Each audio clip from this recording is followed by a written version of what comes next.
Trading Time with your host, John Rousseau. Mike Pellegrino and I are about to go on, what do we want to say? This is a review of the last year that we got to enjoy together and our families.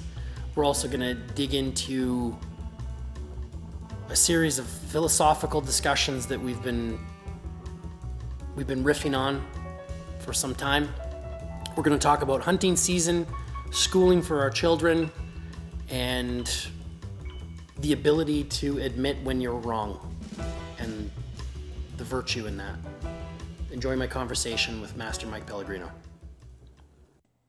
The patron saint of plumbing, Michael Pellegrino, in studio, live. Thank you for joining us today.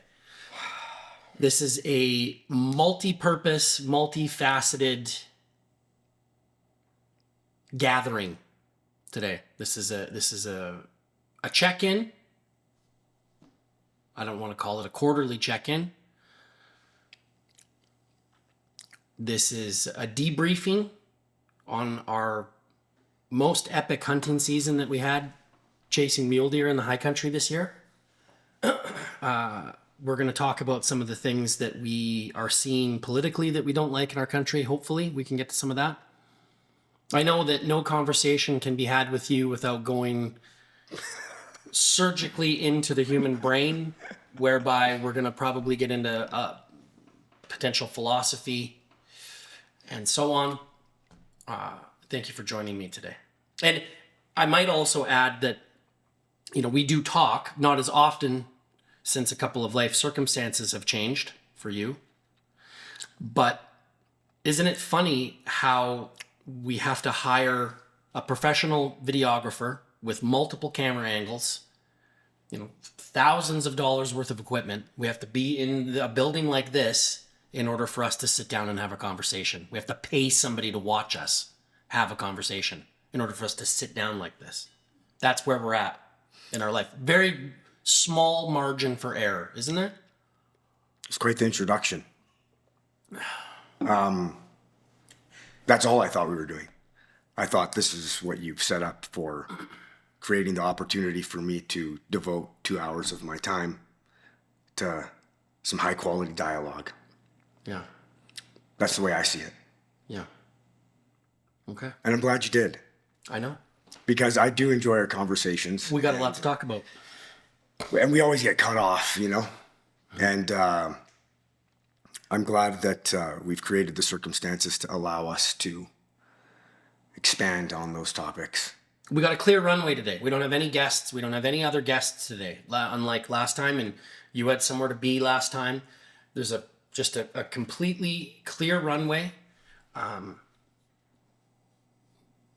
This is good. Yeah. So I think there's an opportunity to kind of flesh some of the shit out that we've been working on.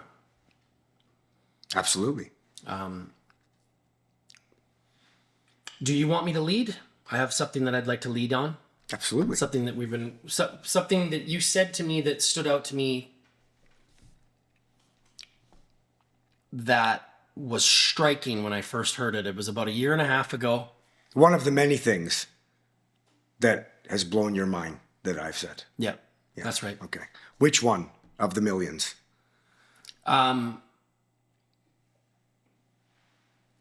Your wife... Easy. ...is a direct representation of your judgment. And the word wife is the variable in that sentence. So your friends,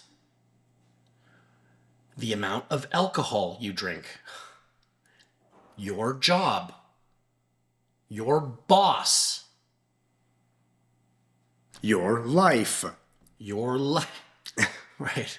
And so that's a really powerful tool.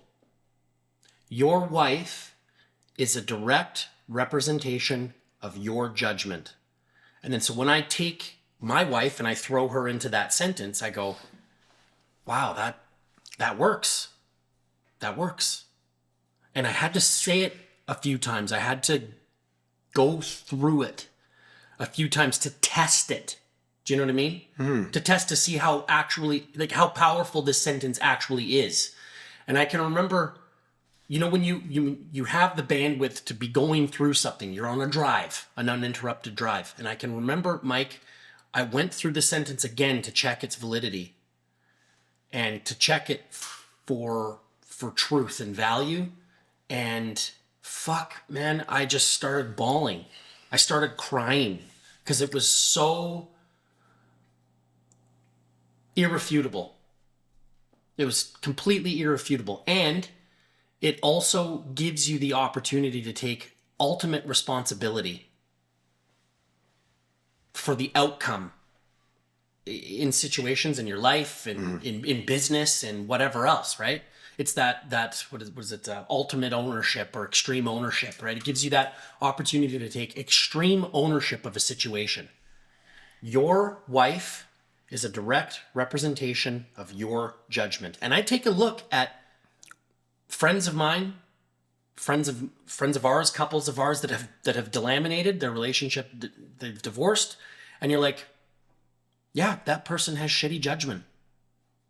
That person thought that other person was going to be a good fit for them, and they married them in the party phase of life, the 20s. And that was poor judgment. What if you want to elaborate on that? I do. First of all, the essence of that statement is driven from accountability, right? So if your wife is a direct representation of your judgment, then you hold yourself accountable for the decisions that you make. Now, ultimately, I feel like I don't necessarily agree with what you said about people's poor judgment, right? I think a lot of people are confused, me included. When I say other people, I don't want people to think that like I'm pointing the finger at other people and like I have the key. I've been in a whole bunch of different stages and mindsets in my life, and I've thought long and hard about what creates a healthy relationship and what can cause its demise.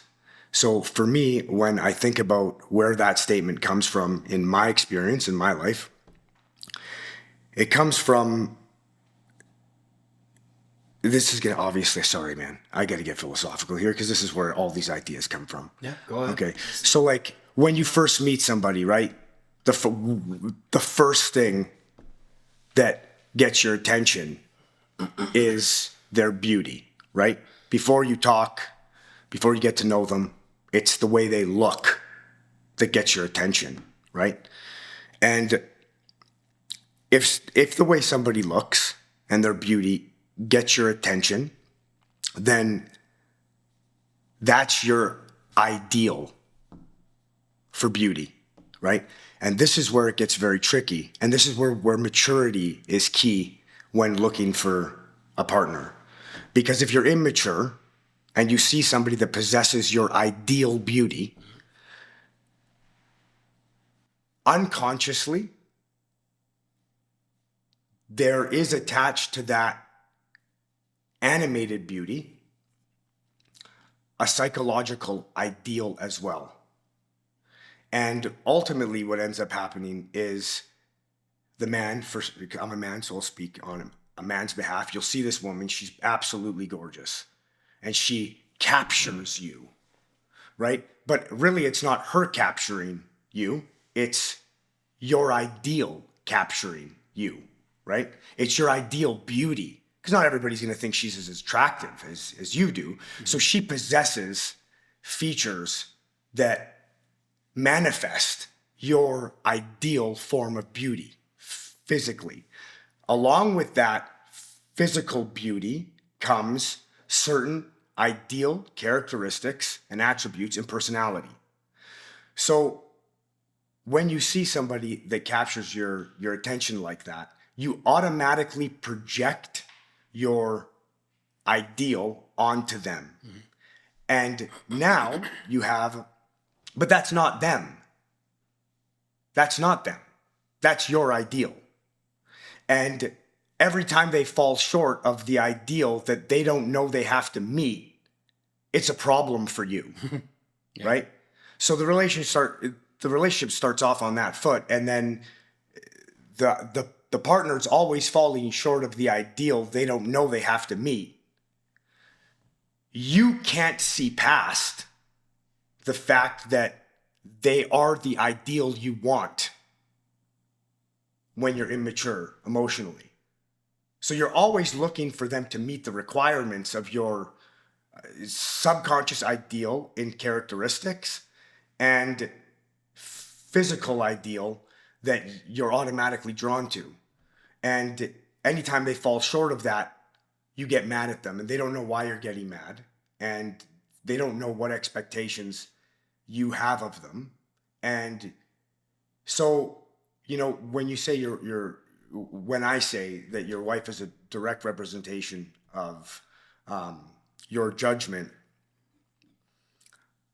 I'm referring to having the ability to break down those ideal walls that are in you and get to know the individual, So like a lot of times I want to hear what my wife has to say, like really listen to what she has to say, really listen to the way she feels about a situation. And if you have an ideal of that person that you want them to meet, you can't hear anything. All you see is that they're falling short.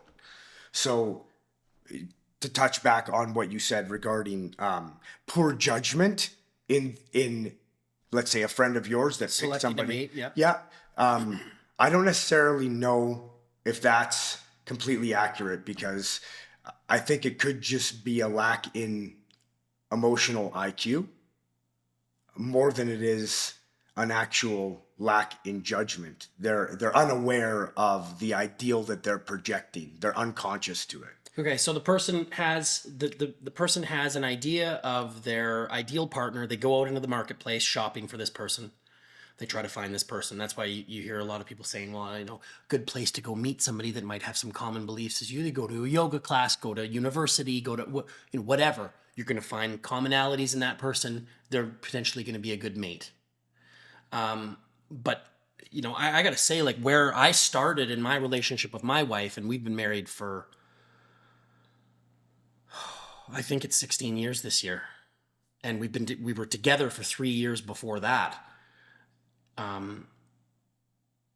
Where we started and the people that we were then are not the people we are now. And I would say that very much so, she has molded me and vice versa to fit those ideals that we had in the onset of our attraction to each other. Because very much like you described, when I saw him, I can remember very vividly the first time I saw Karen. I was immediately in love with her. Immediately. And so very accurately described. But then, you actually find out, as you have also described, who this person actually is. And you're like, okay, well, now I have to balance, what I think she is versus what she actually is with what I want and what I actually want, right? And I remember saying this to one of my friends who's a serial feminist, like just like a violent feminist, like cut off sex offender dick feminist, right? And I remember saying, we mold our partner. We mold our partner to what we want. I have to push back. But hold on, just let me finish. And she just freaked right out. How dare you mold and change a woman, blah, blah, blah. And I said, no. It's a symbiotic thing. Like she tells me what she wants. I change to fit that ideal, and she does the same thing. And it's not sexist.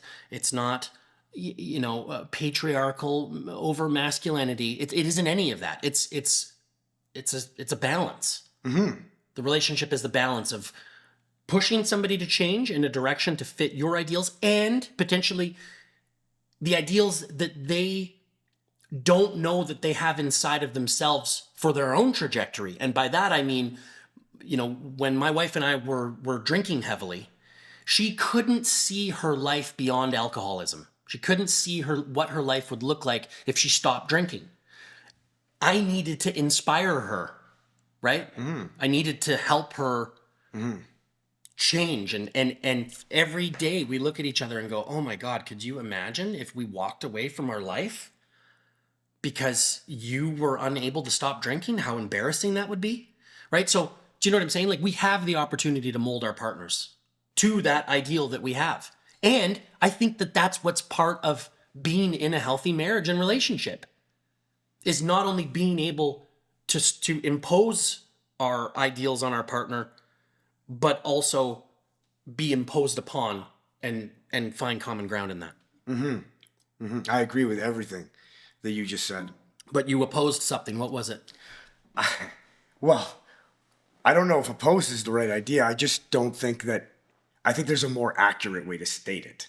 So when you say, I changed Karen and Karen. No, I didn't say I changed Karen. I said we inspire change. We inspire. We do inspire change in each other, right? We say, no, we have a standard. This is the way I want to have my life. This is what I desire. Totally. And she does the same to me. This is what I desire. Totally. And then we compromise. Totally. Yes. But you have to remember that I think what you said was Karen has inspired a lot of change in you.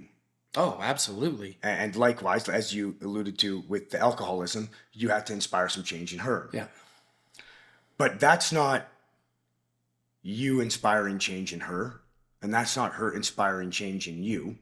It's you inspiring change in yourself and her inspiring change in herself. Because ultimately, you can't make her make those decisions. She makes those decisions on her own. We're saying the same thing, you and I, right? Mm-hmm. We're saying the same thing.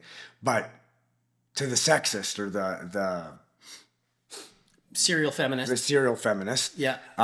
If it makes her feel any better, we could phrase it like that you inspire the change in yourself and you drive the strength for that change for your love of your wife. So for example, she needed you to stop alcohol, right? And then she saw the changes in you, and then that inspired her to also change, right? I think that there are instances like what you have described that are frequent in healthy relationships, but I also think, just like in a parenting scenario, and I'm not going to say that my wife is one of my children, that's not what I'm proposing, but what I'm using it as an example to say, sometimes I have to inspire change in my children through a rock and a hard place scenario, where it's like, I need you to perform in this capacity. I need you to put your coat and your boots on right now, or there's going to be some discipline. You're going to go for a timeout. And I'm not saying that we're going to do that with our partners all the time, but there are times where, like, there was an ultimatum with Karen and I. Absolutely, but you can take a horse to water and you can't make it drink. That's true, yeah. And ultimately, she had, and so this is the point that I'm trying to make. There are some partners, you could have married a wife that was a horse that you brought to water, and she did not drink. Yeah. You could have got sober, and Karen could have seen the benefit of that action that you took, but ultimately decided not to stop drinking. So it's that dance between husband and wife and the willingness of each one of us to change that I think ultimately creates a harmonious relationship. Somebody you can work with. It needs to be somebody that you can work with. You do need to, like, don't get me wrong, I'm not saying that, you can't inspire change in your partner. That's not what I'm saying at all. We do inspire change in our partners. Absolutely. And we are a reflection of each other, right? The state of our relationship is a reflection of what's going on in both of our minds, right? That's really what it is.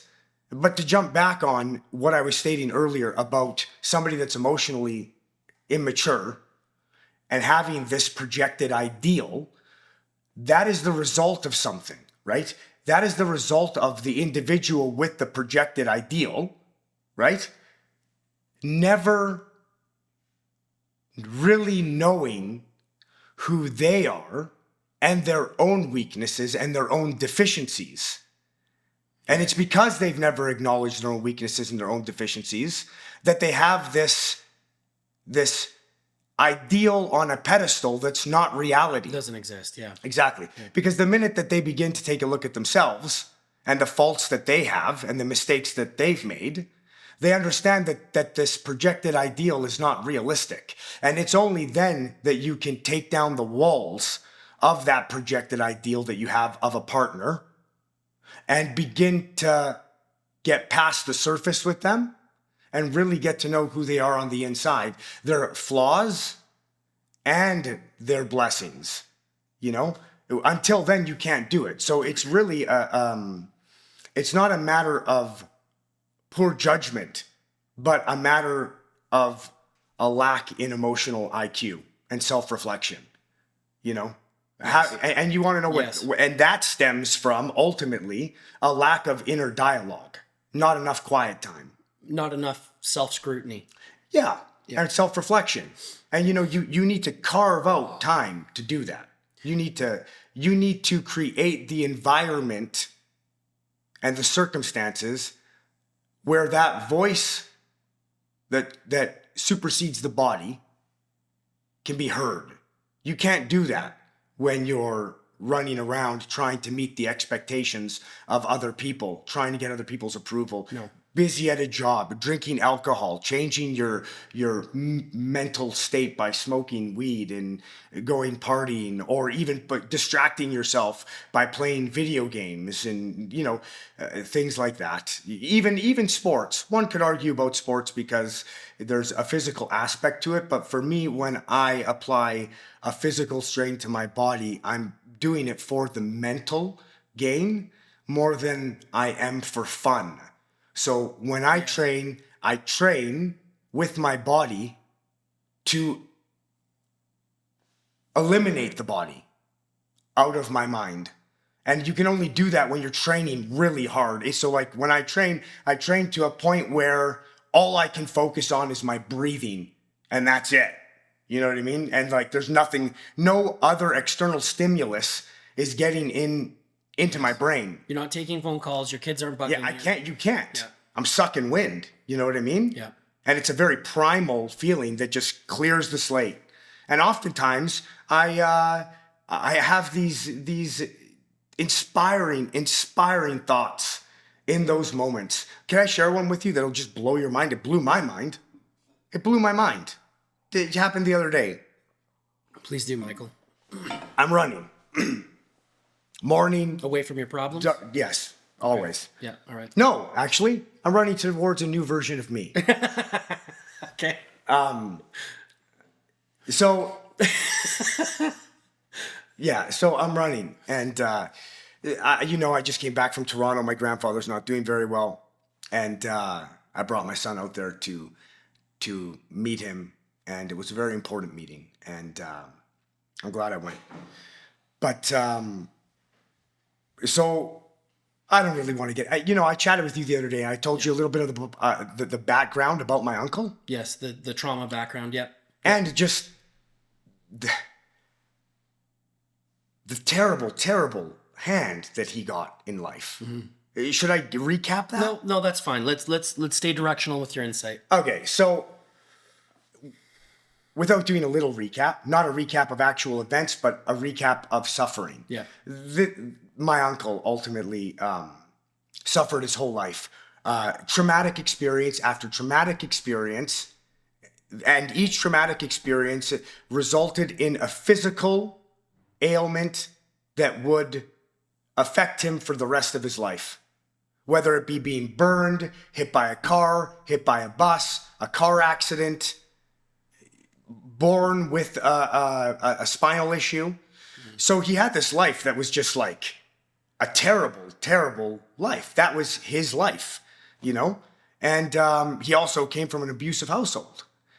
And my whole life, every time I went to Toronto, I saw my uncle as like this. Every time I went to Toronto, prior to this trip, and obviously I'm the most mature that I've gone to Toronto this trip. Yes. 40. But prior to that, in my immaturity, every time I went there and I seen my uncle, I just kind of like didn't respect him. You know, I didn't respect him. I don't know why either. You know, I don't know why I didn't respect him, but he wasn't strong. He wasn't getting after it. He wasn't strong. Yeah. He seemed lazy, maybe a bit slow. Did I have sympathy for him? Maybe. Maybe not, though. Maybe he was just annoying because he smelled. He stunk. Because his hygiene was terrible. Because he looked really rough around the edges. Because he had dirty clothes. Because he couldn't speak properly. You know? And there was something about that in my immaturity I judged as being inferior to me. Right? So I go to Toronto, this trip. I go see my uncle in the hospital. He's bedridden now. He can't get out of bed. He has a diaper, and he can't control his program. Yeah. Yeah. It's a terrible, terrible state that he's in. Terrible state. And this man's been in this state for like 30 years, you know? And I've always just lived my life and thought, that's Uncle Tony's lot, you know? I'm running now. Bring you up to date. I'm running. And sometimes when I'm running, I think to myself, when it's getting really hard and I'm fucking tired and I don't want to run and I overtrain, probably to my detriment, you know? But I'm trying to find it within myself to train like this. And while I'm running and it's really hard, I kind of tell myself, do it as hard as you can, well you can, because soon you won't. Right? This is an inspiring phrase that I use while I'm running. And then it popped into my mind, like, I thought about my Uncle Tony. And I thought about his life. Then I started to think about, like, how strong this man is. How much suffering he endured. And while I was down there, I found out from my aunt that my Uncle Tony never, ever, not even once in his whole life, ever complained about pain. Ever. I mean, this is a guy that broke both femurs, broke his back, multiple surgeries, third-degree burns all over his body. Like, this guy suffered his whole life. He never complained once about that. Do you know how hard of a human being you have to be not to complain about that much suffering? This guy's endured his whole life.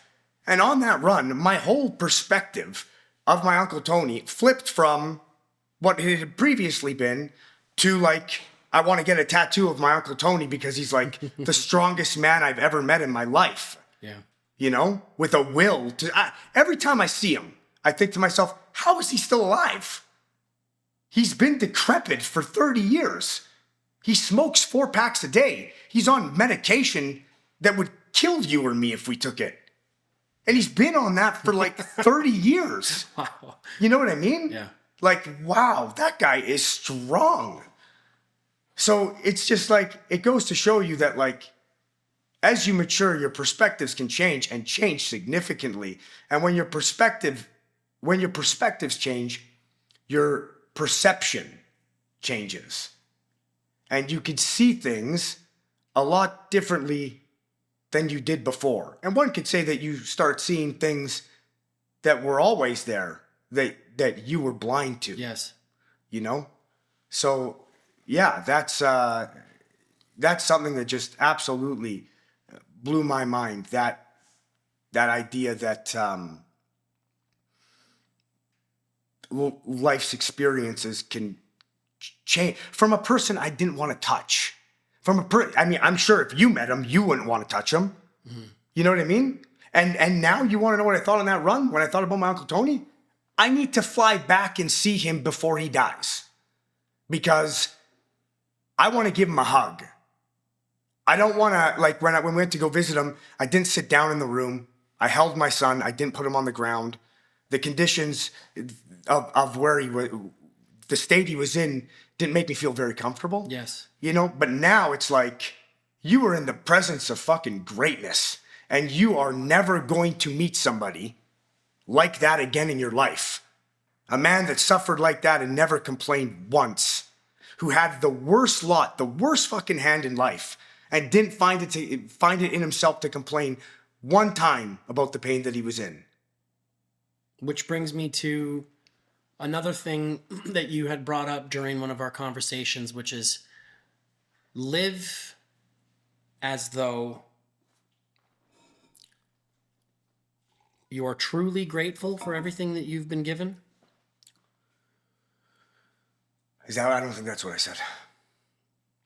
Well, you talk so fucking much, I can't remember. So a light bulb would have went on in my head if that's exactly the way I phrased it. Can you repeat it? Because it plays into, it's a nice segue into where you just came from in this conversation. Or I'll just have to go into my hard drive here and see if I can locate it. I think the phrase you're looking for is, or the line that, and might I add, that was inspired while I was running, if it's the one that I'm thinking about, was act as though you deserve everything you have. That's right. Act as though you deserve everything that you have. Yeah. And so then the dissection of that would be, if one is complaining too frequently, one is sending a signal into the universe that he's not grateful for what it is that has been bestowed upon him. Enter Uncle Tony, right? Where you go, if you have that disposition, are you sending a completely different signal into the marketplace where you're like, no, you know what? I'm not going to complain. This is what I've been given. Look what I've been given. What a blessing. I feel like too often we get into those situations where it's like, as good as we have it right now, we can still find something to complain about. And the analogy that I like to think about, and I've thought about for years, is that we complain when we have to wash dishes by hand. So we go out and we buy a dishwasher. And then we complain that we have to unload the dishwasher. Where does it stop? Where does it stop? Where are we sufficed? Through gratitude. Through gratitude. Through helping people less fortunate than you. And that simply is a selfish act that imposes a reminder on your psyche that your life is good when you help people that are less fortunate than you. That act in and of itself is an act of gratitude. That's what that is. It's not service. It might be surface. It might be service on the surface, but it's not service. It's service to the individual you're serving, but for you, that act is an act of gratitude. You want to know why? Because you can't give unless you give out of abundance. Period. You can't give. Abundance of thought, abundance of possession, abundance of love. Abundance of physical capability. Mm-hmm. But you can't give anything, period, without there being a flow of that giving from abundance. Therefore, the act of giving in and of itself is essentially a reminder to gratitude if you help people that are less fortunate than you are. So that's why helping people changes your perspective, changes your perception, and ultimately changes the way you see the world, changes the lens you view the world through. And just to touch on, I know you got something to say, but I just want to clarify on what I said earlier regarding act as though you deserve everything you have. I've thought about that a lot, as you probably have as well. And the reason why I think that is a fundamental statement that I live by, or an idea that is part of Michael Pellegrino's creed, mm-hmm. Because you're not gonna an idea is not gonna reach the status of Michael Pellegrino's creed unless it's been scrutinized. That's right. Thoroughly. And these last two statements are ones that have been thoroughly scrutinized by both you and I. Go ahead. Yeah. So the idea of act as though you deserve everything you have. The logic that I've used to scrutinize it is this. If you're complaining about anything anything in your life, even things that are not your fault, even things that are outside of your control, any form of complaint. And I'm not acting like I'm some sort of fucking guru that doesn't fucking complain. I get locked in tunnel thinking, I call you up to snap me out of it sometimes. Yeah. We all are subject to habits of thought and thinking. So I'm not acting as though I'm like this positive guy. As a matter of fact, it's the opposite. I have a tendency towards pessimism, and I have to work very hard. This is where I derive these ideas that inspire me to be opposite of what I'm naturally inclined to be. Yes. But so the idea of, are you acting as though you deserve everything you have is, okay, you don't like this? Right. You're not happy with this? Okay, well, which one of the blessings that you possess would you be willing to give up so that you don't feel the way you do? So that you can alleviate the tension of this situation. Yeah. Yes. You know what I mean? Like pick. Yeah. One of your kids? How about the new car in the driveway? Yeah. How about the freezer full of meat? How about the year of work that's lined up? Yeah. Would you How like about- to give that up? How about an arm? That's right. How about your 2020 vision? You know, and if you work that equation out, you don't have to look very far to see that, like, well, I'm more than happy to carry this weight. And to be honest with you, I'm sorry I even brought it up because I like everything I have, and I would not be willing to give up any of them or anything that I possess not to feel the way that I do.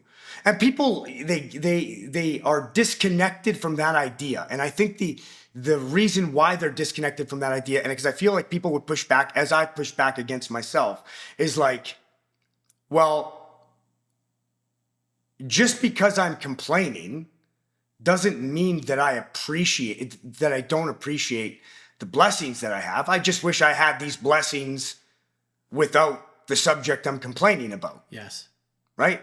You're constantly trying to fine tune, and this is what we do in the workshop. We are constantly trying to fine tune our workflow so that we don't have any complaints, right? We know that when we go to do a task, everything that we need is within an arm's reach. All the dust goes that direction, and there's no hindrances. Totally. And that's what we're trying to do with our life through the fine-tuning process. You're saying that even when we are not achieved, because, you know, if we're operating at like 93% of our capacity, which in a lot of instances you do, right?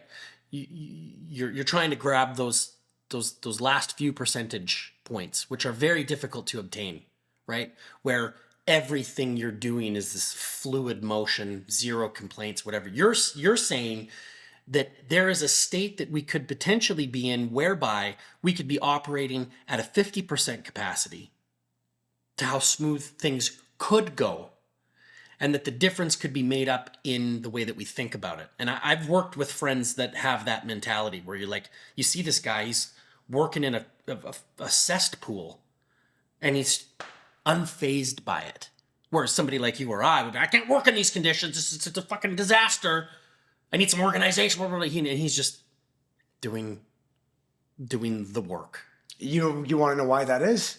And you want to know why you and I get that way?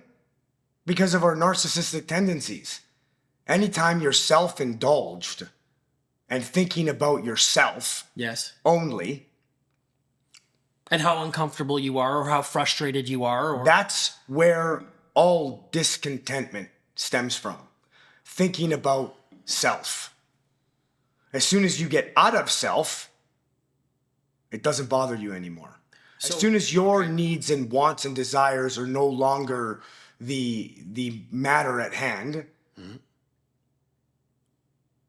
you've created something bigger than yourself to do it for. That's why when I say, which one of these blessings that you possess would you like to get rid of? Well, that's exactly what I've done. I've changed my perspective from how I'm feeling because of the weight I carry to outside of me now. these people that I love, which one of them would you like to get rid of? Because they're all blessings in your life. But the point that I was trying to make earlier regarding, people say, well, I just wish I could experience all these blessings without this one thing, right? Yeah. Well, it's all relative, because where you were born, to your parents, to the place you come from, you can either say that was chance, or you could say that was destiny. There's a lot of other people out there that, fuck, man, were born in some pretty shitty circumstances. But because they too could apply the same methodology and statement to their life in their circumstances, tells me that the statement in and of itself comes from a universal truth. Because you could go to Africa, right? And you could see people starving to death. They don't have clean water. Their parents have been slaughtered by militia. There's always something to be grateful for, though. Always. And maybe what they're grateful for is the fact that they have shelter. Maybe I'll tell you this, though, and this is really interesting to think about. Let's say they didn't have water. Let's say they didn't have shelter. Let's say that they were being preyed upon by the militia. Let's say they lost their parents, and let's say it's just absolute chaos where they're from, right? Let's just say that that's a circumstance. Mm-hmm. The opportunity to complain would cease to exist in the presence of that.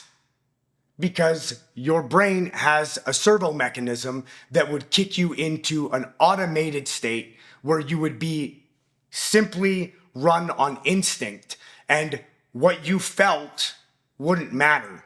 Whether or not you wanted to go get the water is irrelevant. Mm-hmm. You go get the water and you don't even think about how hard it is to get it. You don't care that the water's got bugs in it.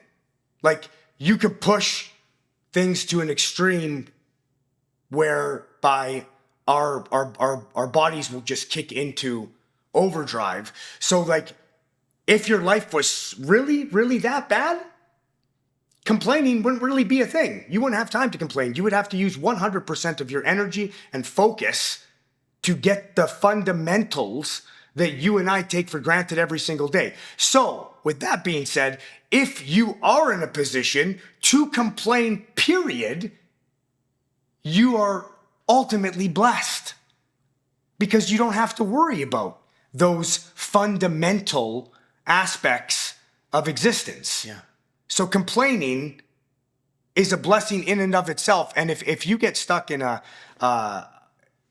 tunnel thought, and you can't see the blessings that you possess, then you need to be able to recognize that as a narcissistic state. And remember that getting out of self is what alleviates that.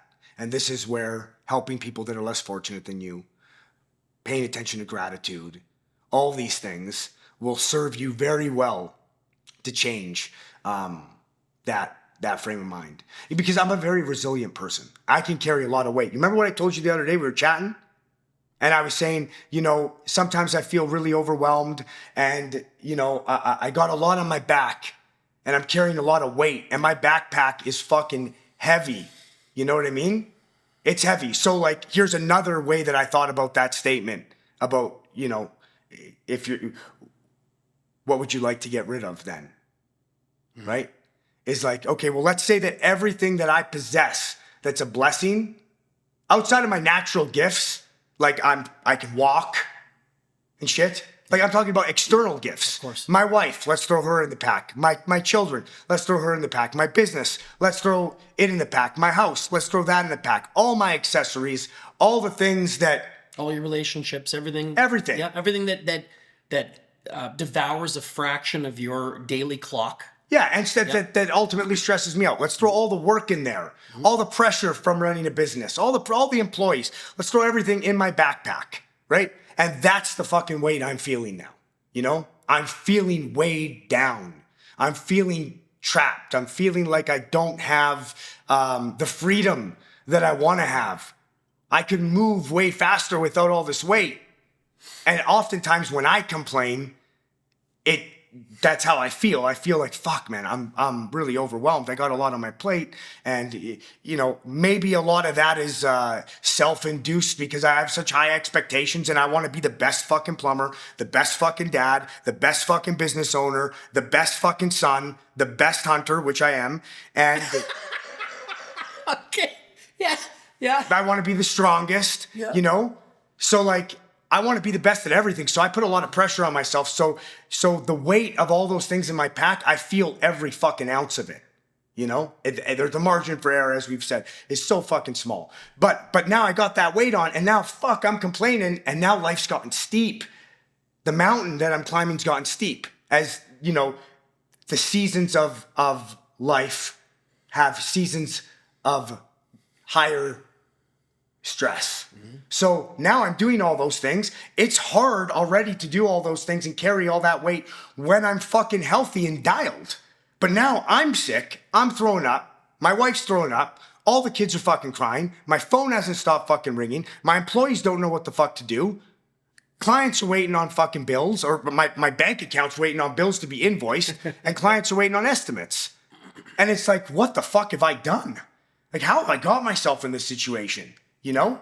And in that moment, when you're feeling super overwhelmed, you say to yourself, which one of the things would you like to take out of the backpack, man? You want to lighten the load? Pick. It doesn't have to be like this. And there's no sweat off your back if you want to take something out. But it's your choice.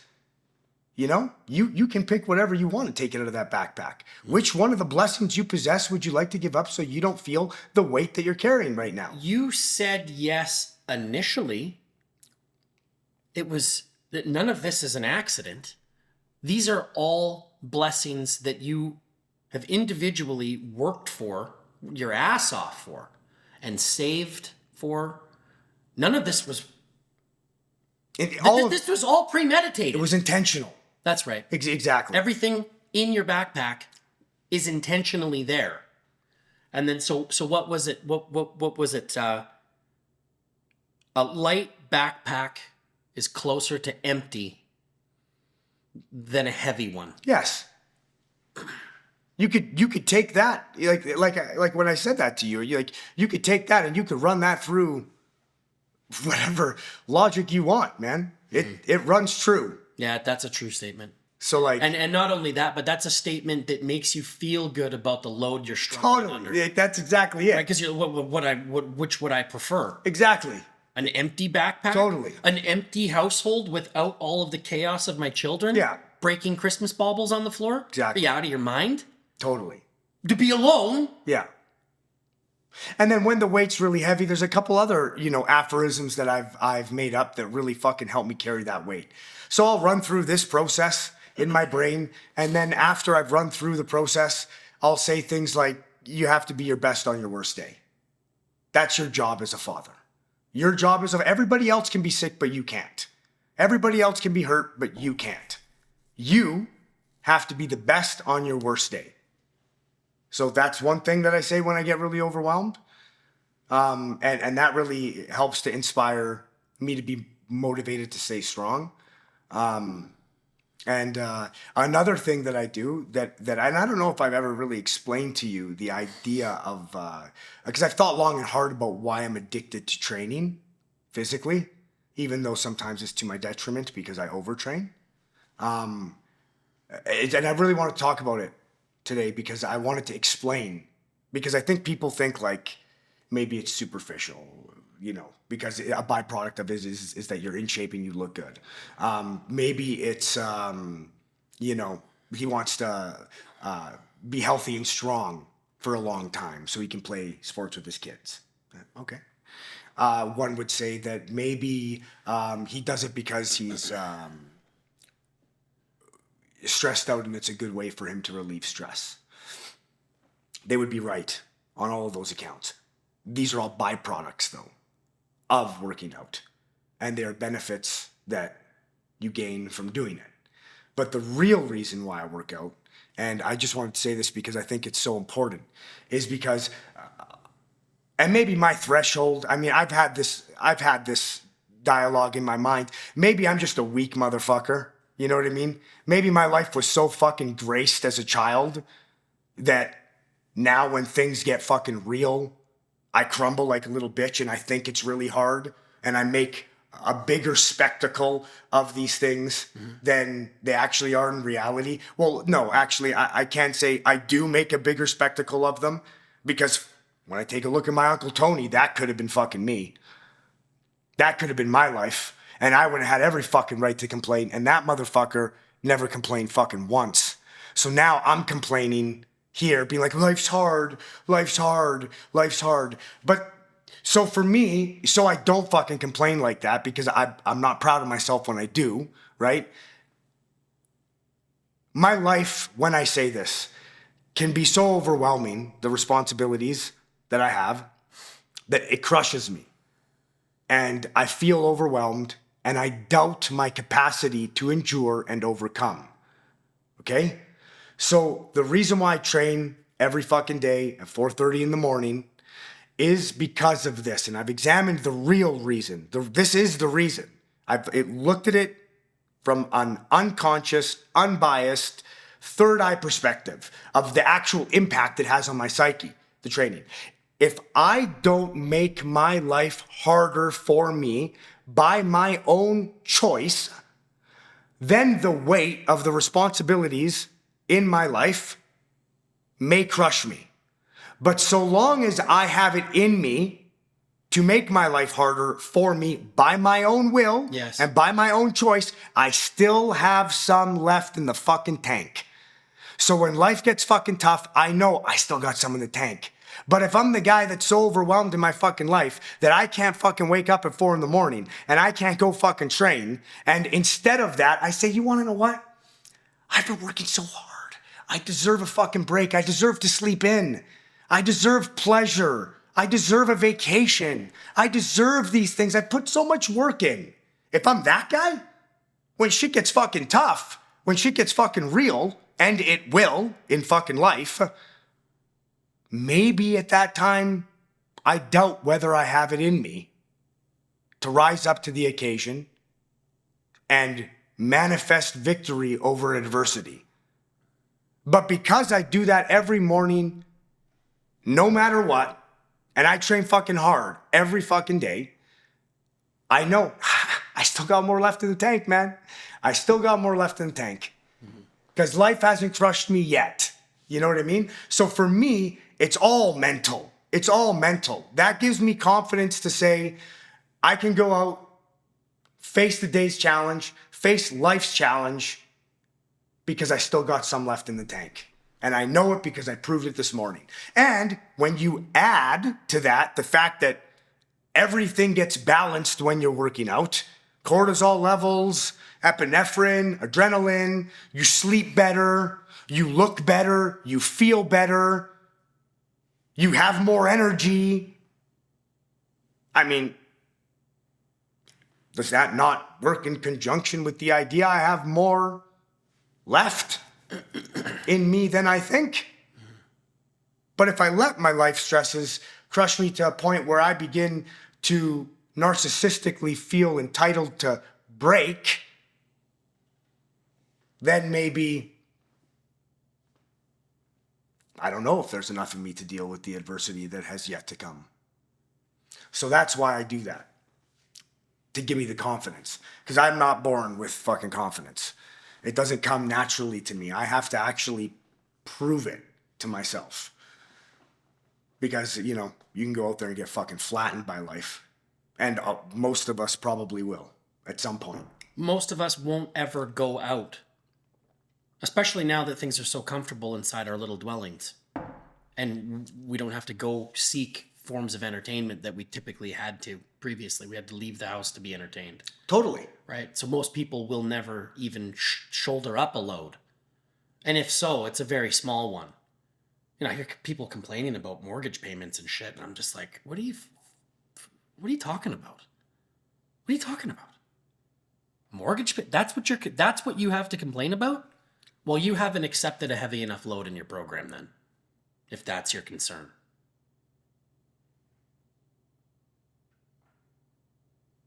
You're not working hard enough. I don't think that they could handle a heavier load if that's already their perspective. They can't, right? Because their perception is a lot different than yours. They can't see it from your position. So you're right. They haven't taken on enough weight, because if they did, they wouldn't be complaining about that. No. Right? It's the reluctancy to take on the weight that causes that as a complaint. And if anybody wants to fucking argue that, if anybody wants to argue what the fuck I'm saying, I've run it through, man. I've run it through the fucking logic. Let's just take a look at fucking opposites, man. Let's take a look at fucking opposites. You want to look at opposites? Let's look at pleasure and pain. Okay? They are not disconnected, are they, John? No. Is up and down disconnected? No. Is black and white disconnected? No. Life and death, are they disconnected? No. Sleep and awake, disconnected? So pain and pleasure, you're saying, is a linked function. I'm not saying it's a linked function. I've observed that it's a linked function. The one can't exist without the other. And they're relative to each other. Yeah. So. And might I add that one gives birth to the other. And between the opposites, there's a transitional period. But the flow from one to the other is always giving birth to the opposite. Yes. And the reason why I say that I've observed this is because I've observed this in the natural world. Day gives birth to night. Right? And that's just one example of a million, right? That the opposites give birth to each other. You can't have one without the other. Can you have a hero without a villain? You can't. And they're connected. Okay? Yeah. So the point I'm trying... They're both sharing in the same adventure. Exactly. And there is no adventure without the two of them. That's right. Right? So when people argue about like pleasure is better than pain, that's a flawed argument, because you wouldn't know what pleasure was without pain. And often, more often than not, pain gives birth to pleasure. It couldn't be any other way. The absence of pain is pleasure. Right? So if you're running towards pleasure all the time and you're avoiding pain, technically speaking, you're running away from pleasure and running towards pain. Running towards pain, though, is actually running towards pleasure. Mm-hmm. And you could see this truth. You can see that truth in a 1 hour exercise. Exactly. And this is why when people talk to me about my belief in God. God? Yeah. Or an afterlife, let's say, or a creator, right? There's people that doubt that being a thing, like an afterlife. And they claim that it's a projection of our mind and so forth. Well, then, the way that I kind of get through that idea is, well, okay, so what is death and life? Well, what are they? Death and life. Like if I had to attribute them, because you can't examine them without first placing them under a heading, because they're so personal and so far away, and you're experiencing life now. Mm-hmm. So it's hard to know what life is when you're in it, and we're not dead yet. So how can we really analyze that? Mm-hmm. Right? But if we place those two things under a heading, the heading would be opposites, because that's essentially what they are, right? So then, okay, we place them under the heading of opposites. Let's take a look at all the other opposites now. And when we're looking at all the other opposites, we see that one gives birth to the other and that the one can't exist without the other. So then right now we are in the process of life, and death brings us back to life again, right? So there are no opposites. There is nothing that has an opposite that doesn't give birth to its opposite once completed. There's just there's just directional energy. Then is that like when I'm just trying to think of this from a really simplistic perspective. When I'm energetically directional, when I'm on my bike grinding up a hill and my legs are killing me, I know that on the downhill is the pleasure. It's all of the dopamine hit that I get after the workout. It's the blood going back into my muscles and then getting ready for the next grind. The pleasure's in the uphill. Well, the pleasure is in the uphill. There's still there, and I can definitely I definitely agree with you that for me, grinding is my preferred position in life. I prefer to be under a load, grinding up a hill. That's my preference, right? But there is that interesting dichotomy between that pain and pleasure. They're happening at the same time, right? Exactly. You're under load. You're under load. I'm not saying you're completely at capacity, but struggling under a load is so pleasurable. We can't experience pleasure without it. No. So today, everybody's chasing pleasure all the time, right? And they want their life to be easy. What they don't know is that by chasing pleasure all the time, you're chasing fucking pain, man. That's the bottom line. Yeah. And you can see that fucking pain manifested in their fucking psyche. You can see the pain manifested in what they value. You can see that pain manifested in what they chase after. Because all those things that I just mentioned, they're all fucking empty in people that run away from pain and seek pleasure. So they're deceiving themselves. Yeah. Right? So yeah, that's something that I feel in today's world is non-negotiable, especially in the West. Because if you don't carry a weight by your own choice, the human condition will pick it for you. And what I mean by that is... So let's circle back to something you said previously, because this ties in. I hate to interrupt, but you said something. If I don't choose I don't choose my pain, the universe chooses it for me, and I don't want to leave myself. You want to have you want to have as much control as possible over every parameter of your life, right? So if you aren't making things difficult for you, somebody else will. Some other situation will. There's definitely... And that's going to happen regardless. I don't even know if it's true, man. I don't even know if it's true, what I'm saying. All I know is this, that I believe it's fucking true. So for me, if I don't make it hard by my own will, when the universe does something to me, I'm unprepared because I doubt myself in that moment. I doubt whether I have it in me. But so long as that I'm training every morning at 4:30, hard, I know I still have energy physically to endure, and I still have mental capacity to endure. So when shit happens that's outside of my control, I can't say, maybe I don't got what it takes. You know? Because I still got some left in the tank. I prove that every day. Every day I prove to myself that I still got some left in the tank. And my wife is pregnant. It's baby number 4 coming. I'll tell you right now that if I wasn't training every fucking day, I might doubt whether or not I had what it takes. But I do know this, that, okay, let me put it to you like this. The training every day, you want to know what it is? An insurance. That's all it is. It's an insurance. It backs me. If something goes wrong, I know I have the insurance to deal with it and manage it effectively.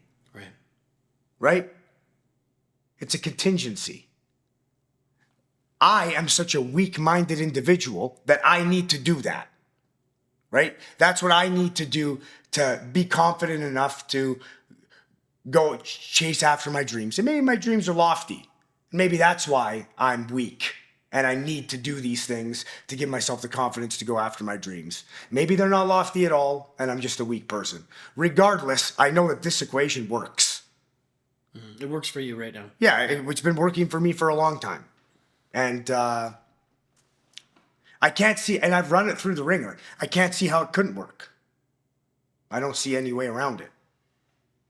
It can't not work. So I'm a believer that there are seasons in life and in the year that we subscribe to from an energetic perspective. Like I know for me, I do appreciate like a hibernation season. I like to hunker down, drink a lot of bone broth, eat bread, put on some weight. Because I know what I'm going to get up to in the spring and the summer. I'm going to be grinding heavily. You're reaping. Yeah, I'm going to be kicking ass. I'm going to Yeah. be smashing heads together. Right? So I look at it and I go, do I want to give my injuries some time to heal up? Do I want to... People say, like, you get injured. You hear these hockey players or whatever get injured. They, well, he's 6 weeks off. Like, when do we ever give ourselves, as business owners or parents or whatever, 6 weeks off of anything? Right? You know, I remember the first time I took 6 weeks off of tennis or squash. Like, I went from playing tennis pretty much every day to then playing a completely different game. It looks the same, but it's most certainly not. And you go and playing squash. And I remember just completely fucking my arm up to the point where I couldn't use it to work. I couldn't flip a frying pan. I couldn't hit the game. I needed to take some time off, right? How do we then incorporate the strength of your argument with the strength of that argument? Is there an intersection between those two ideas? Well, absolutely. Absolutely. Of course. You're struggling to find what it is in your... No. Okay. I thought it was obvious. Okay. You just have to do things that you don't particularly want to do. All the time. Well, at least once a day. Okay.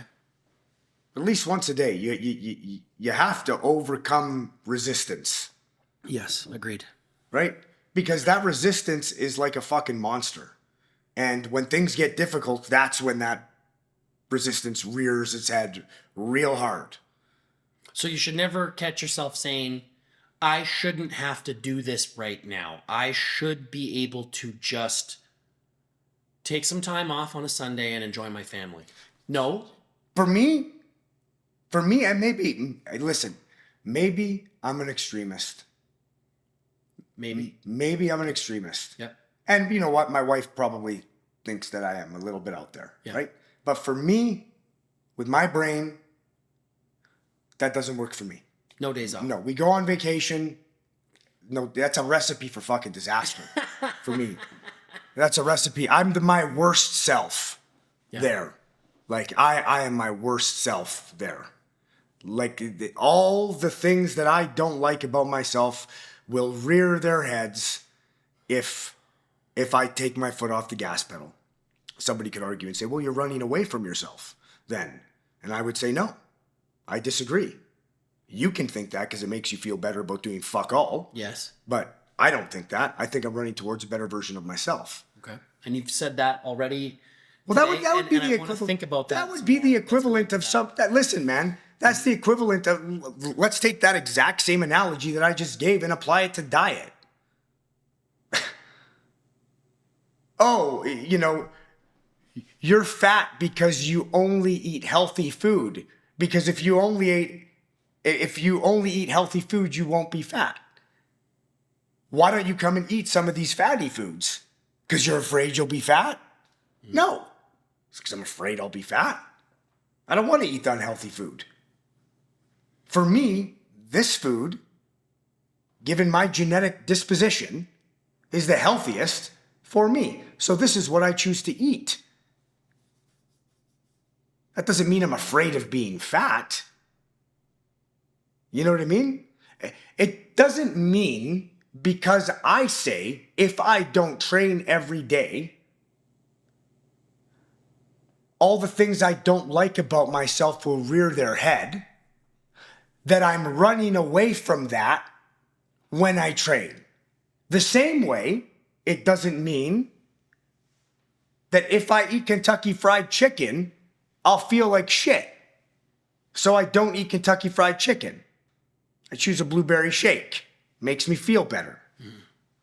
So anybody that tries to, because I've had people try to plant seeds of doubt and look for loopholes in what I'm doing, or the way that I live my life. And you want to know that my honest fucking opinion is the way that I live my life makes them feel bad about theirs because they can't find the fucking energy to do it. And that's the same thing that we have found in the sobriety detail as well. It's like Same thing. You end up losing common ground with people that you used to enjoy previously, or not enjoy, but just have. Is that a wolf?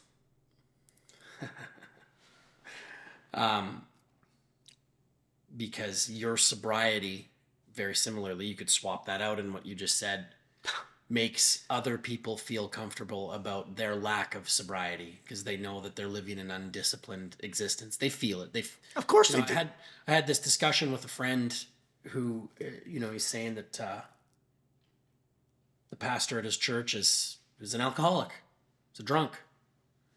And he wants to have a relationship with this guy. He's leading this church, but he's finding it very difficult to look past his consumption level and what it does to him. And I said to this friend, he knows. He knows. He knows he's not supposed to be drinking that much. He knows at like 2:30, 3 o'clock in the morning, you ask him, he wakes up every single morning at that time. That's the hour of the liver in the Chinese medicine wheel. He'll wake up every morning at that time, full of regret, wishing that he made different decisions for his life. Yet the next day he'll wake up and fall into all of the same pits that he did the day before. He doesn't want that life. The people that are arguing with you about this, trying to find the chinks in your armor, they don't want that life. They want your healthy, driven, motivated, fit life. That's what most people want. But they have a lot of... Not everybody needs it though, man. And I'm not saying that it's a right way to be, or that there's a right way, or that there's a wrong way to be. You know, you just said a second ago, he knows that he shouldn't be drinking. Mm-hmm. He wakes up the next day and he drinks again. I'm not so foolish as to be unaware that every single human being has aspects about their personality and psyche that they feel that way about, including myself. I'm well aware there are things in me that I do that I know I shouldn't do, but I do them anyway, for whatever reason. But I'm aware of them, and I work on them, and I try to limit them. There are thought patterns that I have, and there are certain things that, I wish I could change about myself that I struggle with. There were a lot of things that I wish I could change about myself before, and I've been actively working on changing those things for about 14 years, and I've been winning that battle, So I'm not saying when we take a look at people that might judge or critique the way that I'm doing something. And then we say, well, it makes them feel bad about their life because they don't have it in them to do it. That doesn't mean that I'm better than them by any degree, because I'll bet you this, they don't struggle with the same things that I struggle with. They don't have to try to not do certain things Right. that I do. So, it's coming from, I want to be clear that I'm well aware of my own insufficiencies. And just because somebody judges me in that aspect for the reason that you proposed, which I think is probably true, I don't take offense to it at all, because I've examined it and I know that it's Yes, where it's coming from. what works best for me. Yeah. And they don't have to feel bad that they don't do it. Maybe they don't have to do it. Just like they don't have to work on the shit that I have to work on. But isn't that always the great motivation, though, Mike? I mean, I want to try to link up with what we're saying. It's like when you see somebody executing a task that looks beautiful, and you know that you have the potential to do the same type of work, isn't that the driver? You look at this guy. Fuck, that guy can run fast. I think I could probably run that fast. Oh, I'm going to start training with that guy, right? I'm going to start working in that direction. Totally. Yeah. Right? So having that mentorship detail, right? It's the same with the relationship. We have this imagination of what it would be like to be in a marriage, and we work as hard as we possibly can to manifest that. Same thing with you. You have this imaginative fantasy of what it would be like for you to be on the top of a mountain, hunting rifle, pack, ready to rock, animal in the sights, to know that you're 7 kilometers out, to be able to execute and not be gassed. That's a byproduct. It's a byproduct of why I do it. Yeah, no, I know, but it gives you the confidence. It gives you the confidence to know that what you're doing is not in vain. Absolutely. You know what I'm saying? It's like, what I'm doing right now is for a reason, right? It's a universal benefit. Yes, that's right. Yeah. Like, there are endless byproducts of doing it. They're not the reason I'm doing it. Right. Exactly. Exactly. For me, if I'm going to pick between spending my energy doing something, like, let's say I didn't like playing squash, and I devoted my whole life to playing squash because I wanted to build the belief that there's more to me than I think, because the weight that I carry in my life is very heavy and sometimes can crush me, and playing squash makes me feel like there's a little bit left in the tank to deal with whatever adversity might come. Well, it's got one dimension to it, right? So I run and I lift weights, and that transmutes into every sport. It allows me to be infinitely more productive at work. It allows me to be a better father. It allows me to be more attractive. It allows me to feel better about myself. It stabilizes all the chemicals in my brain. It helps me get better sleep, which then in turn makes me feel better about myself. It boosts my immune system and my sleep. So now my sleep and my immune system and the chemicals in my brain, they're all working in unity. Yeah. And everything's uniformed, So I just don't see a downside to it at all. And I had somebody tell me the other day that, well, it's very unbalanced. The way you live is very unbalanced.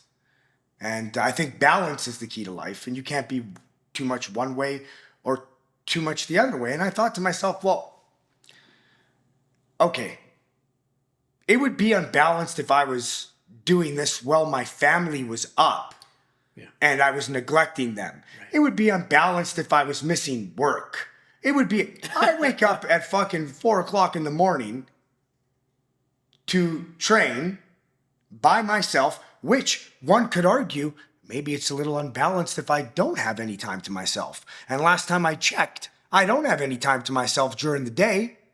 So what kind of life is that? Do you want me to live an unbalanced life where there's no quiet time for me to hear the inner voice of infinite intelligence inspiring me to desire the things that I desire in my life? Should I not allow for the room in my life for that? Because that sounds unbalanced, and that's what I do at 4 a.m. And why the fuck would you think it's unbalanced when the very act in and of itself is developing balance?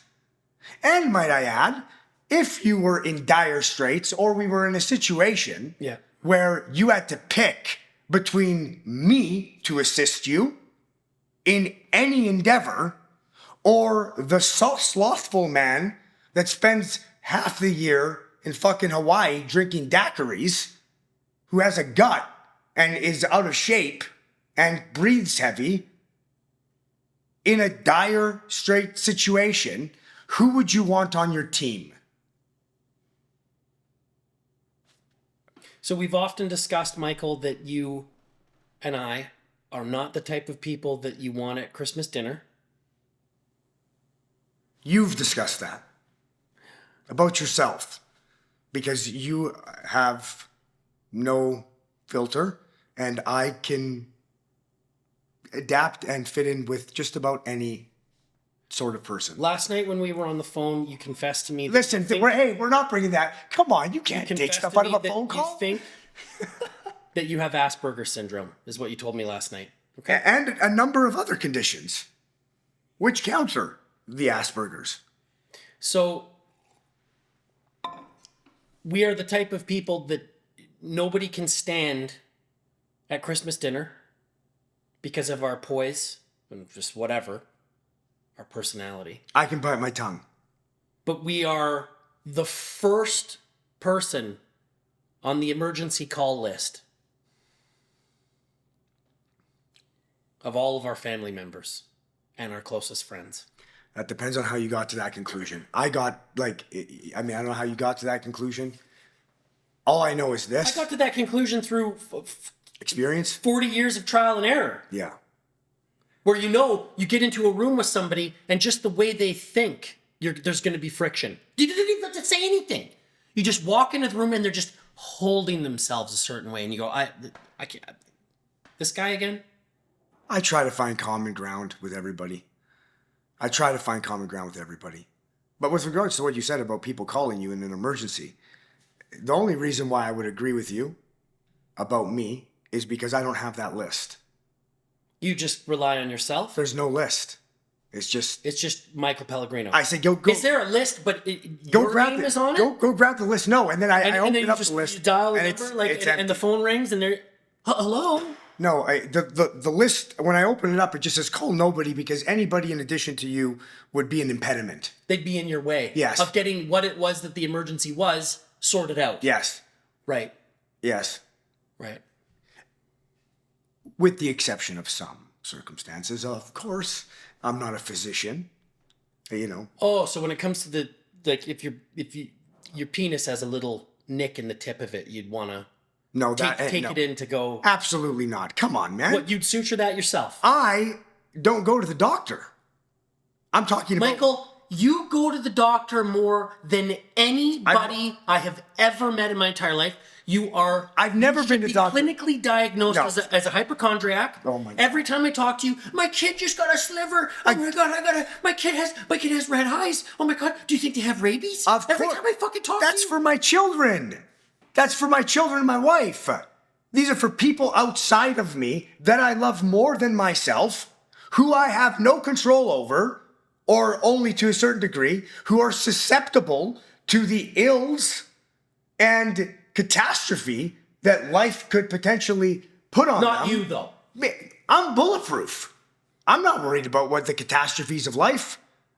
For me personally, I don't care about me. I know that I can endure whatever comes. When my kids say, Daddy, are you going to die? You want to know what I say to them? Daddy doesn't die. Okay. That's what I say to them. Right. Okay? But for them, I'm fucking paranoid. You want to know why? Because I know they're not as strong as me. You know what I mean? Yeah. I know they don't have my mind or my will, you know? And that scares me because I love them more than I love me. And they're an extension of me.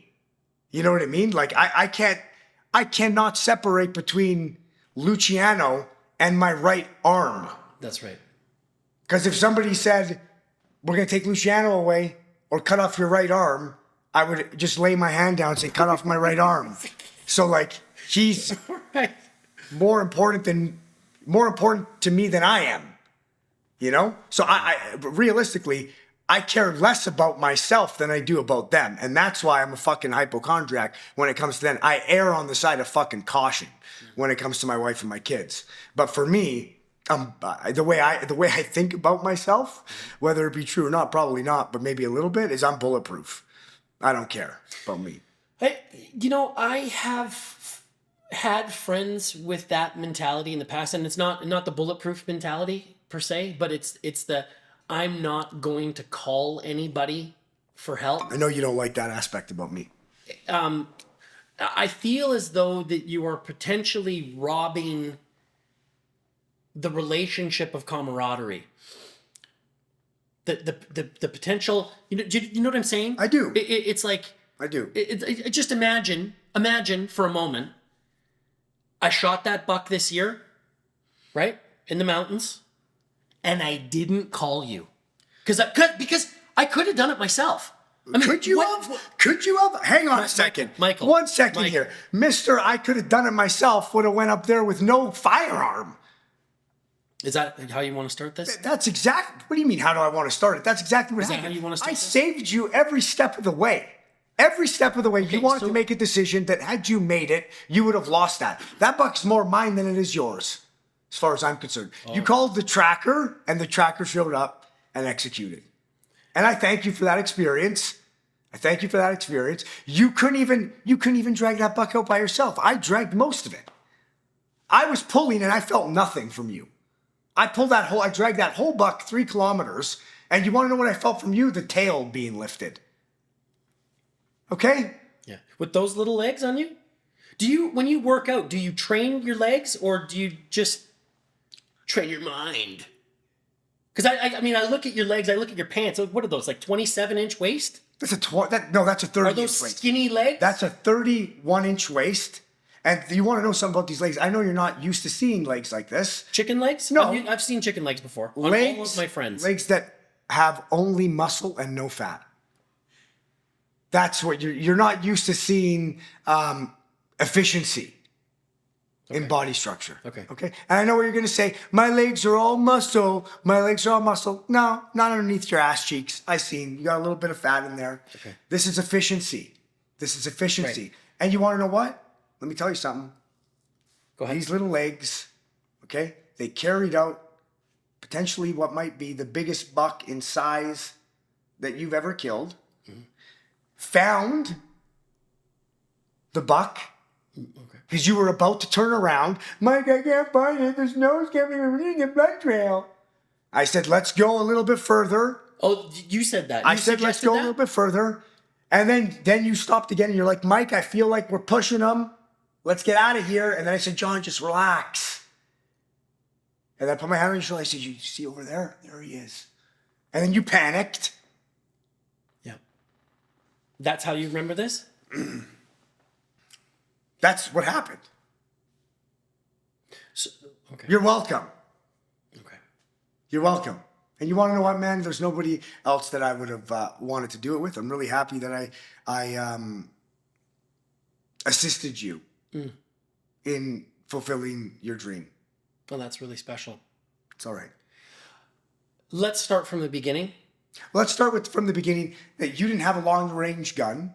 And That's where I want to start. And you had to copy me. That's okay. So again, it's like I'm a mentor in the hunting world. In the hunting world, I'm a bit of a mentor for you. That's fine. For me. Okay. For you. And yeah, I mean, you know. Do you want to start from the beginning? I'll tell you what. I know you are a very, very intentional, insightful person that pays attention to detail. And a byproduct of that is that you know greatness when you see it. This is why out of all the people you could have called that night, you called me. Right. Not once, not twice, a couple times you called. You were panicking because if I didn't come, you know you would have lost it. And sure enough, I set my family aside, then tucked my kids in. And I came up here and we made quick work out of it. Quick work? Quick work. Getting out of the bush at 1 o'clock is quick work for you, pie work for you. It would have been a lot sooner had I been up there by myself. If you just would have shot the deer yourself. Yes. Had I shot the deer, it would have dropped And where just, I it spotted just rolled into the back of your It would quad. have rolled right down to the side by side. Yeah. You try to get ahead of yourself. You got Balika, long range, you get ballistics, new gun. Did you get a new gun? No, just a new scope. New scope. And you missed. Vital. Oh, is that what the autopsy had shown? It was hard to It was hard to decipher what was a knife nick and what was a ballistic injury. To you? To the unseasoned eye, I'm sure it would be. No, for me, well, I only saw it. I only saw it after it was dead. Okay. I would like to start from the very beginning of the season. If we're talking about just core incompetency, let's start from the beginning of the season, okay? And we're not saying necessarily whose core incompetency it was, but let's just paint a broader picture of the entirety of our hunting season. Okay. If I may. If that's what you want to do, if you want to chew up some time talking about that, I'm more than happy. But before we do, I'm going to have to alleviate myself. Me too. Because this is, I'm going to have to be dialed in for this topic. I know. Because I know you're going to try to loophole me here. But it's not going to work. All right. Well, go whip that, whatever that is, whatever you call that. It's large. Whatever you call that, whip it out, get rid of what you need to get rid of, and get back here. All right. Okay. Top off some tea. Mike, I want to pick up where we left off, which was getting ready to discuss something that you and I both take very seriously and have for a lot of years, mule deer hunting. If we can talk about mule deer hunting for a bit, if you don't mind. You're asking me if I don't mind talking about mule deer hunting? Would you mind? I don't think that it's in your best interest to bring up hunting at all with me. If you want to touch on any other subject. Because this is a rabbit hole we're about to go down. Okay. Proceed with caution. Noted. Go ahead. Noted. I guess my whole life, my adult life, I could say, has been pivoting around the central concept that where I see myself is a place where there is some beautiful infrastructure in the form of a house, in the form of a shop, and the shop doubles as a base. I had a friend up here the other day, and he said, "Isn't this amazing?" He's like, "What an amazing fort you've built." And it reminded me of when I was a kid playing up here with my friends. Like, we would have a fort, we would have a base, we would have guns that we were playing with, we would have things that we were doing, and it just reminded me of exactly what we were doing as a kid, but as an adult now, with like the real thing, a real fort, a real side by side with like guns in it, full of guns. And so my whole life has been pivoting around this concept where I want to have this beautifully constructed infrastructure, which acts as a base for my family and business. But simultaneous to that, it also acts as like a staging area for adventure, so that I don't have to go very far to get adventure, right? I'd like to think that we live in the Colorado of Canada, in this part of the world that we live in. And I say that because of over the years, I've seen just some incredible mule deer come out of the hills, come out of the high country. And I take a look at all of the animals that I've just myself have harvested over the last 21, 22 years. They're all about a half-hour drive from here. Most of the animals. And then I think about all the animals that I've seen dead over the years in our hunting party, in our family, in our group that we hunt with, and then just other random people that you run into in the community. Look what I got this weekend. And it's like you really start to get a sense of like how special this area is for mule deer hunting. But then it's only when you kind of take that collective experience of all of these years and all of the deer that you've seen shot and all the stories that you've heard. I finally gave myself the time this season to hunt. I don't know what it was. I don't know what happened, but... Yes, you do. It was me. Come on. You want me to be honest? Yeah, it was me. Come on. Be honest. And, well, to be honest, that had nothing to do with you because you and your dedication to hunting... How can we proceed without honesty here? How can we proceed without honesty? Okay, all right. So okay, if it wasn't for me go ahead. Inspiring you... I wouldn't be a hunter at all? Well, no, you... Yeah, fuck. This fucking guy. You said to me... I'm listening. You said to me last year, Mike, you need to grow up and let go of this childhood fantasy whereby you neglect all of your responsibilities, neglect your family, pay the ultimate price for selfish indulgence. Those are your words. And then I pushed back on that to you, and I said, I have to disagree.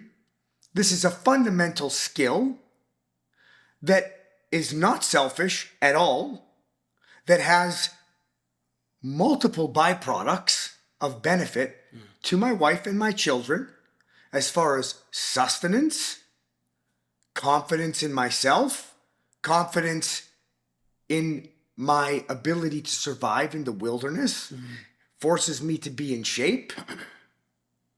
All of these things. And I also alluded to the fact that in the mountains is where I feel closest to God. And it gives me an opportunity to have that inner dialogue with the big guy. And then you said, nice try at justifying. Nice try. I think I said, nice try, you disgusting wretch of a master manipulator, I think was how. And then I think my response to that was, it takes one to know one.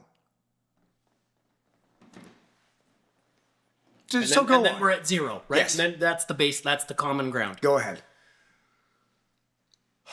So yes, I did counter all of your flimsy arguments and counter arguments with that logic, which then blew up in my face this season. We can all agree to that.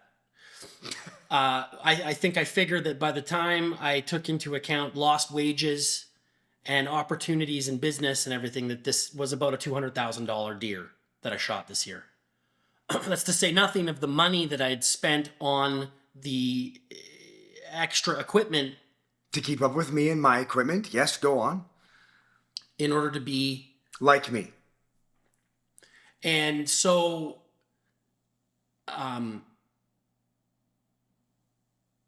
to be able to deploy from my little base that I have and travel an hour into the wilderness from my base into the high country.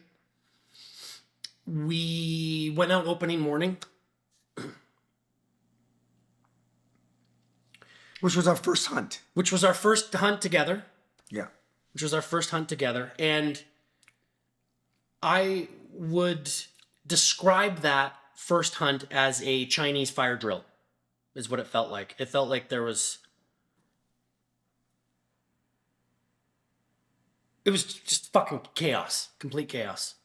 We were completely... You and I, two seasoned... Like, out of the group of people that I hunt with, I'm the most prolific hunter out of that group, and you are the same in your group. And I would say that between us, we've probably seen over 200 dead mule deer bucks. 60 years of experience. Well, no, right, but I mean, you know what I mean? That's one aspect about hunting that I fucking love. No matter how seasoned you are, when it happens, you immediately turn into an amateur. Yeah. And no clearer example of what it is that you just said could have happened to two people with as much experience as we have than opening morning for us, September 10th, 2023, in the high country. Again, I'm asking for transparency here. Okay. Did I or did I not tell you? Okay? Yeah. Get ready for some action. Okay? Because action follows me. I don't go out there without their action. Okay. So I think you, and in my brain, and then I think action. I have to think action. Yes. Okay. But did I not tell you? Be ready, because where I go, action follows. I make things happen. Okay. Did I say that? Well, you just say a lot of things, Mike. It's difficult. I would need a scribe How convenient. following me around whilst I'm interfacing with you in order to capture all of the pearls. Prophecies. Okay? The prophecies. You just said that. And you also claim that you are one in a million when it comes to paying attention to detail. Mr. Michael, photographic memory, the memories have just fallen off. Michael, I don't know what to tell you. I'm the Robert Redford of Falder. Okay? I don't know. In which movie? In which movie? Which do you think? Which do you think? You want me to? Well, I'll tell you this. I don't think you are him in any movie. I'm him in Butch Cassidy and the Sundance Kid. I don't ever remember seeing him playing a bald character. That's a low blow. I don't know what to tell you. That's a low blow. You just took a low blow on camera. I mean, Vin Diesel? On camera. Diesel? Vin Diesel? I don't know. What? Who? Vin Diesel? Who then? Robert Redford in Butch Cassidy and the Sundance Kid, minus the hair. Can we get back on track, That's please? fine. Go ahead. I'm not going to forget the bald comment. I've been shaving my head since I was a kid, okay? You will not find a photo of me. Did you swim? You will not find a photo of me. No, because I look good with no hair. Okay? You will not find a photo of me with hair post 14 years old. This is a choice. Damn it. Okay.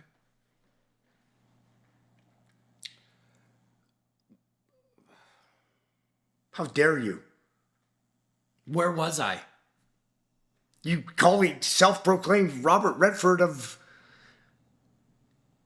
The universe? Sure. Okay. So, we're out there, you and me, brothers in arms, and all of our experience, everything that we could have ever wanted. An uninterrupted morning, the first opportunity to lay blood on the ground with a rifle, sun coming up, a vast cut block. And what do we see? A giant, tall, long-tined 3x4 birdcage buck. Narrow, tall, tine length. Standing. Mass. He had it all. Didn't have the width.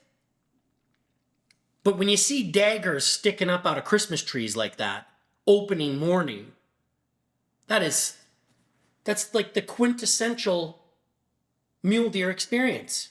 And you think to yourself, I'm standing over the cup.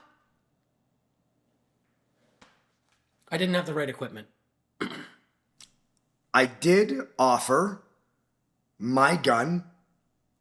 I did tell you, use my gun. I'm a loser. You're the best. In your manic state of mind, decided no.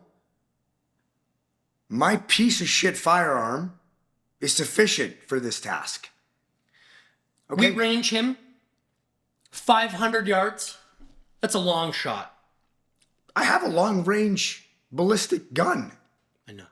with a dial I know. that you just twist. I know. And I have one of those now as well. And we've paid our dues and we know the program. I get set up on this buck. I'm holding over on my mill dots, which I'm not familiar enough with at that range. And I'm thinking, it's got to be right here somewhere. Let one loose. No. Let another one loose. No. He jumps out of the Christmas trees. Presents himself broadside without a twig from back to hoof No. in the way between you and him. Just fur. Lots of fur. And it would appear to me through like memory dissection and time that I shot, hit the ground in front of him, which spooked him up like he got shot because he probably got hit with something.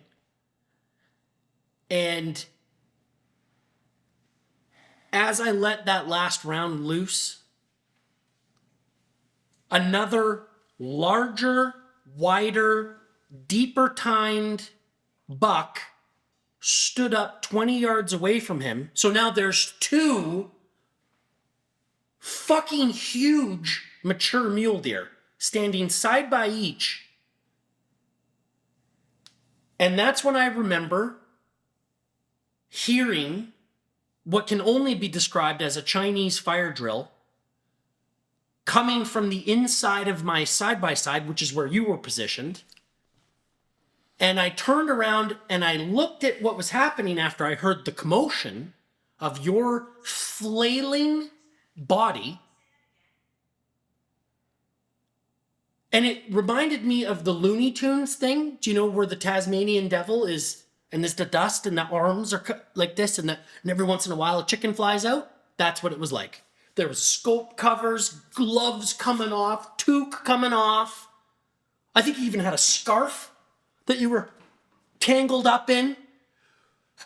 Trying to get your gun out of the rack in the side-by-side because you were completely unprepared.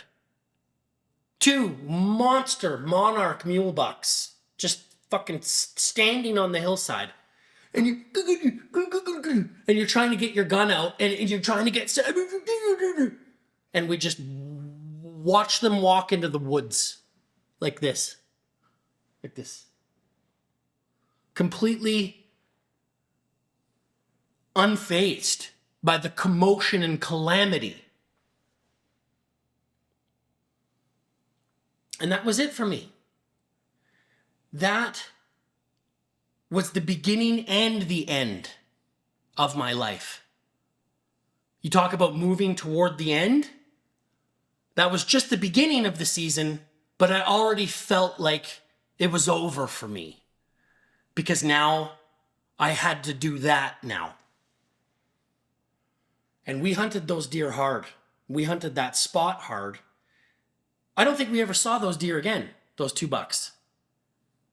But the next time we went up there, you saw another beautiful, nice buck. mature, Yeah. Really nice buck. deep fork mule deer. Yeah, it was beauty. In a completely different spot. Yeah. And then I went up a couple of days later and saw, again, a completely different buck in a completely different part of this area. That was a beauty too. And then another one, like 1, 2, 3, 4, 5, completely different mature mule deer in the same spot, the same nub. The things that dreams are made of, Mike. What we would travel to go do previously, like when I'd go travel up to the Dawson Creek or Let me Cumberland Ridge. circle back. Let me circle back here. Go ahead. Because I have to go back to your Go on. take on what happened opening morning. Insofar as your blatant incompetence, go ahead. Okay.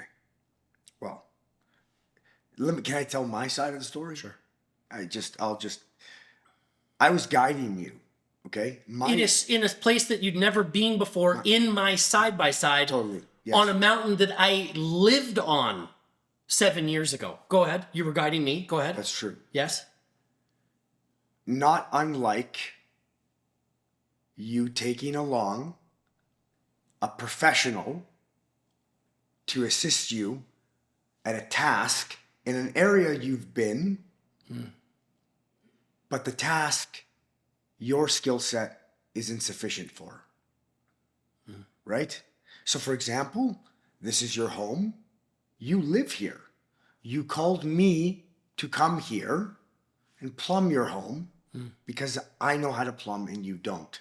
It's very similar to this. Lego for adults. Yeah, go ahead. Yeah. So we're up there. Because I've shot way more trophy mule deer than you, have no desire to execute opening day. So I am in no rush. Oh. Here, number one. Number two was the first time we were hunting, and I didn't know how you feel. I know you're very sensitive. You got problems. The last thing I wanted was to pull out my gun and you'd be like, "Don't you dare shoot! That's my deer." So I just sat in the side by side and said, "Okay, he doesn't want to use my gun, so he's gonna miss. Let me enjoy this opportunity to watch him destroy this gift." The manna that came down from heaven to watch you destroy it. Yeah. Because I thought that would be fun for me. And it was going very well until the second buck appeared. Yeah. The bigger one. The one that you would have clipped your tag on. The one that I would have clipped my tag on. The monster buck. Yeah. At that point in time, the narcissist in you kicked in and said, "Out of the way, little boy. Get the fuck out of my way. Right. I'll deal with you after." And then okay. But by then it was too late. Yeah. The damage was done. And all I got from him was the two middle fingers. Yeah. Like this. As he walked away. Right into the bush. And they weren't like this, they were like this. Yeah, they were. Like this. Yeah. I'll never unsee what we saw that morning. And mass the whole way. And I'll never make that mistake again. You better be quick this year, because there's going to be, I'm coming. And I was kind too. I spotted that other one. Could have shot him. I had him at 400 yards. "John, got another one for you, bud." You panicked. Started right, gotta get closer. Gone. And you missed another one. A beauty. A good one. The best one that I think we'd seen. And I have a picture of him. Which I think is as good. Because it's motivation. It's that gives me the motivation. When I zoom into that photo and I see that double throat patch, 300-pound, deep forked, that's motivation. Because, Michael... Again, you didn't have the gun. I told you to take my fucking gun. I know. You didn't have the gun. I know. You fucked it up again. Yeah. Then finally I said, "Come and take my fucking gun." You took my gun, and you still haven't given it back. What gun? Exactly. You come and take one of my many long-range guns. What do you think Dave shot his deer with? You told me what's mine is yours. You taking it back now? What's mine is yours, John. Here. So what? What do you want me to do about it? Somebody calls me, says they need a gun. I go, "Oh, I got an extra gun." What do you want me to do? Not listen to you when you tell me something? Whatever. Anyway, I guess the point of the story is, it used to be good like that here. It used to be no, I can't say that anything was as good as that opening phase of hunting season. I've never seen anything like that in all the hunting years. The amount of deer in that location, I've never seen anything like that. So when you see something like that and you have this pivot point, which is all based off of having a place that you can have an adventure right out your back door, I completely snapped and lost it. And you didn't get to hunt as much this season as you would have liked, I don't think. I don't know if that's possible. Right. Because I could hunt all year long. Yeah. I did. Me too. All I did for years was just work and hunt. Yeah. It's a slippery slope for me, that hunting. Yeah. You bring up an interesting point about the lack of due diligence that went into my, what do we want to say, preseason training regimen and equipment. You're accusing me of not being a good enough marksman. And maybe you can see where this is going. The most beautiful spruce grouse that I'd ever seen in nature comes out of the bush, and you're sitting holding the gun with sweaty white knuckles. There he is, Mike. There he is. And it comes out. It's got a beautiful little red spot on his cheek. You pop out, ready the gun. There he is, Mike. The grouse was literally 10 yards away from you. Are you making a correlation between a spruce grouse and a potentially record book mule deer? I was trying to make I'm you feel, more so saying, trying to Michael, make you feel better about the miss. that the buck fever aspect that we all suffer from is not a unique diagnosis. Because I get excited when I see a world-class booner buck. You see a little bird with a red patch on its cheek and you can't fucking put it together? And you're telling me that you're this Arnold Schwarzenegger of the woods? Like, I'm Dick Prenicky. Sylvester Stallone of the wilderness? So anyway, all I'm If saying... I had to pick between missing a spruce grouse... That you're standing over top of with the Who the hell wants to shoot a semi-automatic rifle? Who wants to shoot a spruce grouse anyway? That's fair. I don't even care. That's fair. I close my eyes when I pull the trigger. Yeah, I can tell by how few deer you have on the wall. Excuse And the ones that you have on the wall. I can me? tell you close your eyes and you do. All right. I can tell. Nobody has more beautiful mule deer than me. Okay? Nobody. Okay? And that's without me even trying. I haven't even begun. That's with you with your eyes closed. That's with me with my eyes closed. Pie work. And the ones that, if you started counting the misses, I've missed more than I've hit. Oh my God. Oh, I know. Me too. Fuck, I've missed some beauties. They were all beauties. Fuck, I missed some fucking beauties. Fuck, I missed so many beauties, man. Oh, this one buck that I missed. I don't know what the fuck happened, man, but it was like a nightmare. A fucking nightmare. This buck had no idea I was there. He was, I mean, you know, thick, wide, high. All of it. All of it. He's fucking 60 yards away. He finally picks me up. Stops, turns, looks at me. It looked like he had just finished fighting. Or he was trying to find a doe. He didn't really care I was there. Stops broadside, and I fucking pull the trigger. Doesn't fucking move. Like, I just missed him by a mile, I guess. I shot 3 shots. He just stood there and didn't move. Now I'm, like, fully panicking. And he just turns around and starts slowly walking away. Yeah.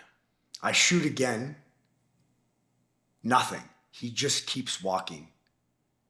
I take out my second clip and proceed to unload that clip as well. And finally on the last shot, I think I hit a tree in front of him and scared him and he fucked right off. I have an endless amount of stories like that from buck fever. And not unlike this year, the buck I killed this year, I'm always the first one out and the last one in my family's hunting crew. So I'm the first one out. Everybody's still down at the trucks getting ready, but I'm always like first one out, you know? They're all still down there, and I'm fucking hiking along this ridge. And sure enough, I spot this buck walking away from me. I had no idea I was there. I put my binos up like, fuck yeah, that's a nice buck. I get down on one knee, boom, nothing. What the fuck? It was windy, really, really windy. Super windy. Get that, boom, nothing. What the fuck? And now I'm panicking. Second to last day.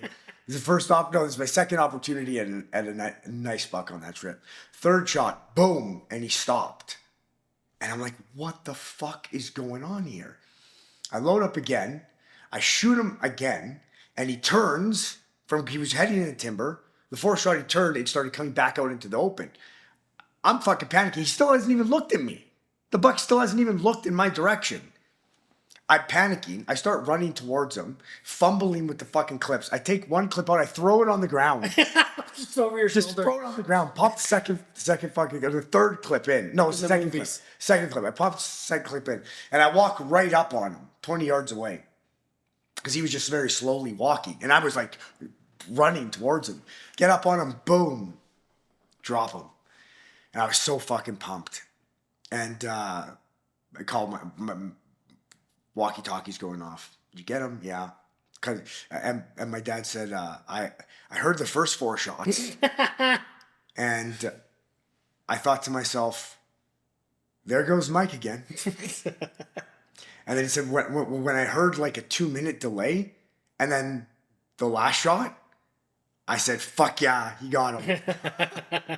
Because usually they'll just say boom, boom, boom, boom, boom. And then a call from me, I missed. Yeah. Right? But when there's that delay, then they know it was the kill shot and I got him. He was so excited. Nice. So fun, man. So fun. So exciting. Nothing like it. Nothing like it. Hey? No, because it's a little adventure that you can fit into what we've found with the program that we've developed now. It's an epic adventure that you can inject into your week, anywhere in the week. But not only that, but it's like once you do a hunt, right? And you succeed on that hunt, the value of that memory is like nothing else compares. Mm-hmm. You know, because you could you and I have talked about the buck that you killed this year. Yeah. And it's like the memory just seems to be getting better, you know? When you reflect back on it, it's like it wasn't even fucking real. You know, every time I kill something crazy or I'm on an epic hunt, it feels like a fucking video game or a dream when you get back home and you're in the comfort of your home. You know? And it's crazy. I've never experienced memories like I have when I'm hunting. More vividly. Yeah, and it's like the relationships that you build, the impact that hunting with somebody has on the relationship is pretty deep, because when you're out there, you really got to depend on one another and you have to trust one another. You both got guns, you know. Your life is in the other person's hands, essentially, right? And then you succeed or you fail. You succeed at the highest level or you fail at the lowest level. That you're in the yes, and that, Mike, that is exactly that's a great way to describe it. It's like those misses this year. Oh man, those hurt. But then when you connect, vindication. It's like I was saying, you can't disconnect pleasure from pain. It's all the unsuccessful hunts that make the successful one so special, right? Yes, so sweet. Yeah. It's so sweet. It's so funny because like you could miss big bucks, whatever, right? Let's say you went on a hunt and you missed a couple really big, just monster bucks, but then you killed one that wasn't as big as the ones you missed. When you kill that one though, and you walk up on it, you are fucking pumped like never before. You know, I was so pumped on that buck I killed this year. like a little kid.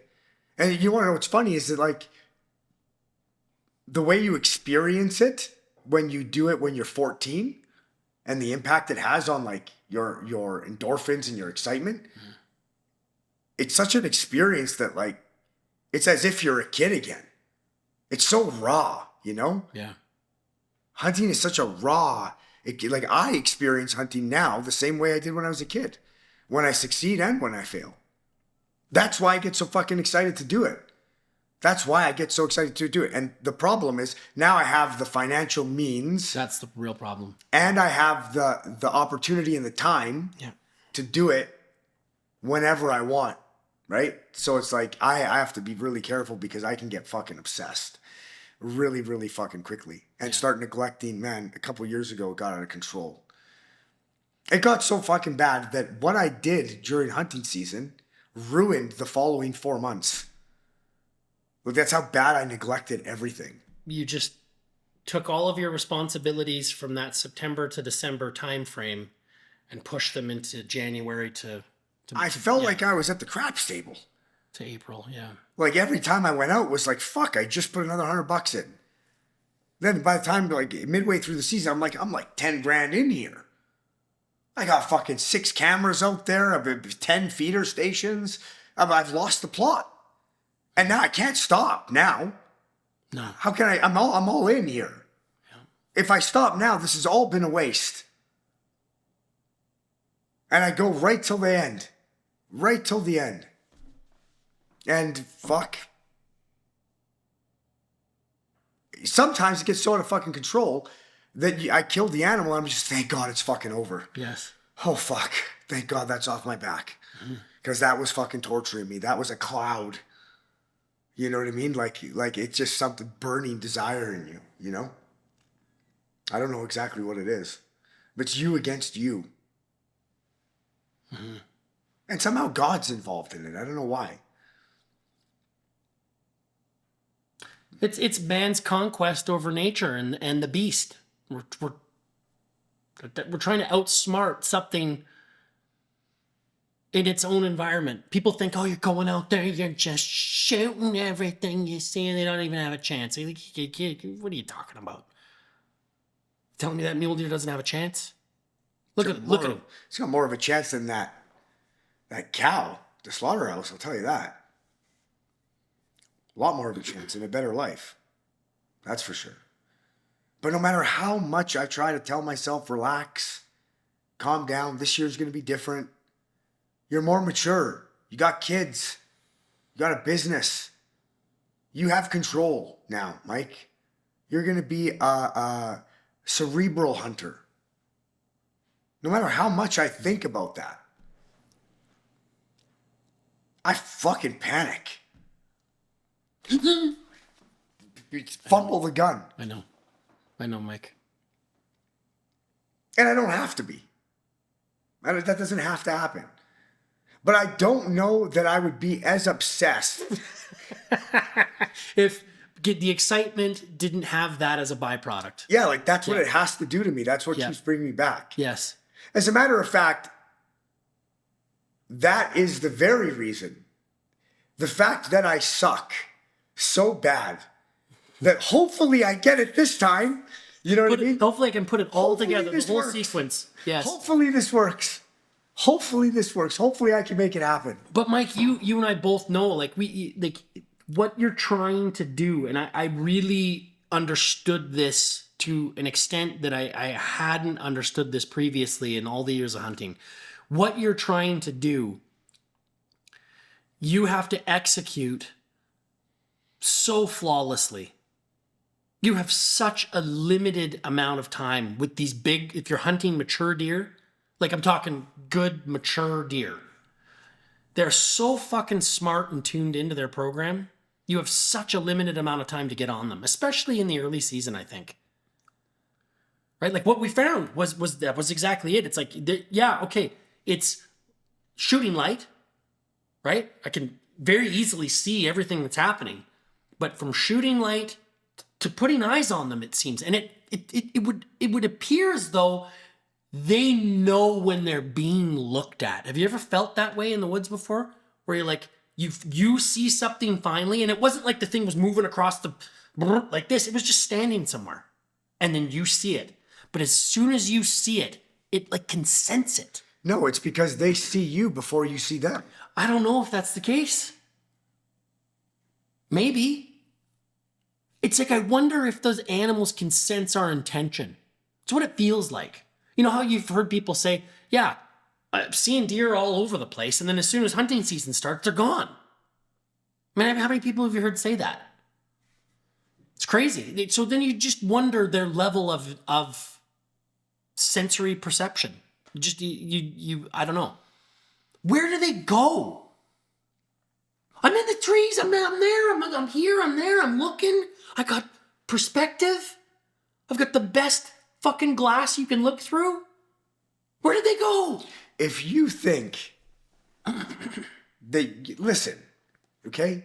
These animals are being preyed upon by wolves and cougars. I know. And they outsmart wolves and cougars all the time. Yeah.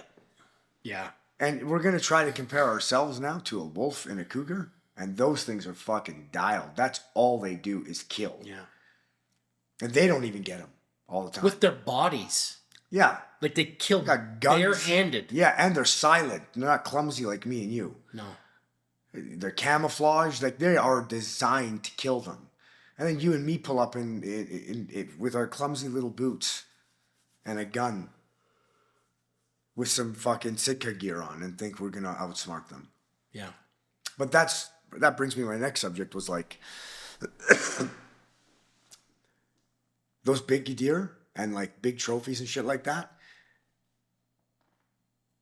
You cannot kill one of those animals by your own skill alone. Things that are outside of your control have to go your way. That's right, Mike. I think you're right. And I think that that's the correlation that I make to God when I'm out there. Like I have a huge connection to God and the animal that I kill. Huge connection. And like when that animal gets on the ground and I walk up to it, the first thing I think to myself is, oh, thank God. And those words, they come organically. I don't like consciously say that. Like this year when I shot that buck and I saw him drop, I literally went, oh fuck, thank God. You know what I mean? Like, holy fuck, thank God. Mm-hmm. And often, every time I kill something, especially sheep hunting, you know, you're out there and you're fucking risking your life for these fucking things. You're working so hard, you're so tired, and so much has to go right for you to be rewarded for all the effort, hours, time, money, time away from family that you put in to actually get one, you know? That it's hard for me not to correlate the two. I don't see them separate. Mm-hmm. Again, because it's like a lot has to go right, man. Like if you didn't tie your shoe the way you tied it that morning, you know, if you decided coffee as opposed to tea, mm-hmm. you know, so like everything you've ever done since the moment you were born and everything that deer's ever done since the moment it was born led you to that moment in the woods where by chance the both of you were in that situation. You were in the situation. He was in the situation.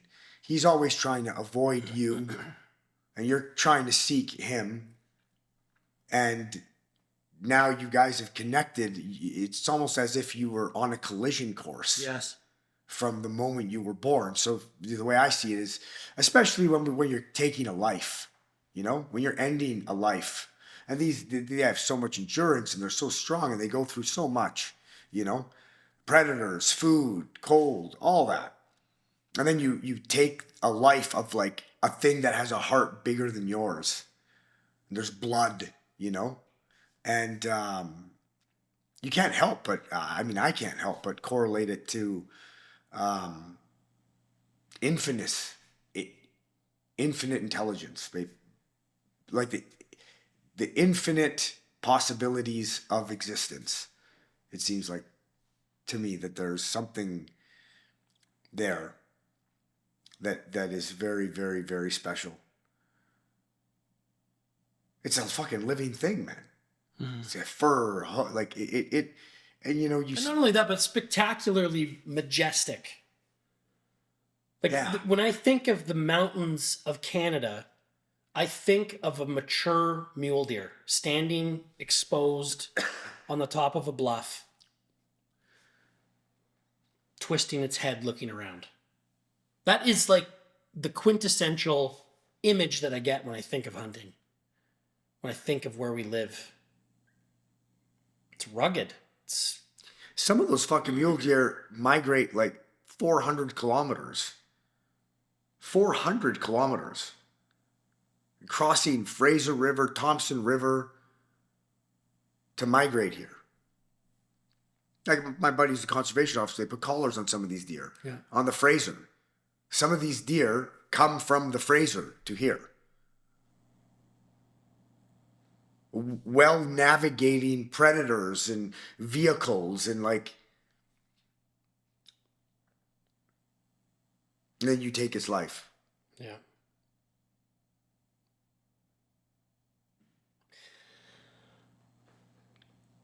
The buck that I shot this year was represented for me after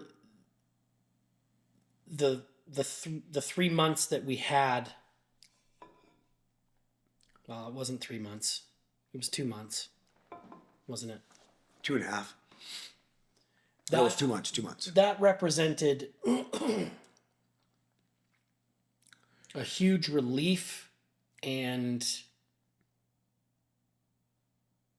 I don't want to say that it's like one of my, I don't know, like what do you say? What do you say about that? Do you say that, because when I go into my shop and I look around at all of the deer over the years that I've hunted, every one of them's unique, but like collectively they represent some of my greatest achievements. Like with your trophies. When you go downstairs, you're looking at your sheep when you're working out. You're like, there's a lot of work went into that. A lot of focus and effort went into that, right? So it is these animals that we are lucky enough to collide with, as you've just laid out, they represent something more than just themselves. You want to know what They that is? represent a time. You know what I mean? Totally. They represent a time. They represent an incredible amount of effort and energy and failure, you know, when you finally connect on something like that. So like connecting on that deer this year for me, going out last night with my new dog on a hillside that we'd spent a lot of time on, 350-yard shot with my gear that I'd dialed in after all the failures from this season, and to be able to connect on him, not once, but twice at that distance. But the real clincher for me is like when you think about how strong you are. And if I kicked you as hard as I possibly could in the ribs or the leg or whatever. Incapacitated. Right. As hard as I could. You'd be probably on the ground. You're not going to go run 2K afterwards. No. And so the first shot that I executed on this animal, 350 yards, 6.5 Creedmoor, I got him right here at the joint, which completely incapacitated this leg. This leg doesn't exist anymore from a functional perspective. It then went through his rib cage because the bullet expanded on the bone. So now the bullet's fully expanded. It went through his ribs, punched a massive hole through the first part of his rib cage, grabbed the top of his brisket. His right lung. The top of his right lung was completely blown apart. Blew out the other side of his rib cage. Missing his other lung. Missing his other lung. Yeah. So no leg, 2 holes in the rib, top of one lung completely obliterated. Out the other side, bleeding. Second shot, he's walking up this very steep hill. Because he was moving, I shot him and the bullet hit him in the hindquarter. You know, just shooting at this point. After that shot, hit him like in the what I thought was a perfect vital shot. Hit him in the hindquarter, completely eviscerated his femur on the same side of his body. So now he doesn't have this arm and he doesn't have this leg. And I get up into the snow, 10 inches of fresh powder, and there is just the first shot because I can see where the first shot where I shot him the first time. There was blood everywhere on the snow behind him and fur. Like if I saw that, I'd be like, oh yeah, well that's fucking lights out. Get up, and he bedded down. And I called you to say that we got something on the ground, some blood, big pools of blood on the ground. And I'm worried about losing him in the snow. And you said, back out of there, and meet me at this junction. Have no fear. Mike's on the way. I put up instead of the Batman sign with the bat, it's just a deer antler sign. Put it up, and you just met me. And so we remobilized, get up to the spot, and you started your GPS. We had good blood the whole way. But from where I shot him to where we found him was 2 kilometers that he ran on with 2 functional legs on only one side of his body. Uphill the whole way, and 1 lung. Yeah. That he was constantly bleeding out of. What a fucking incredible animal.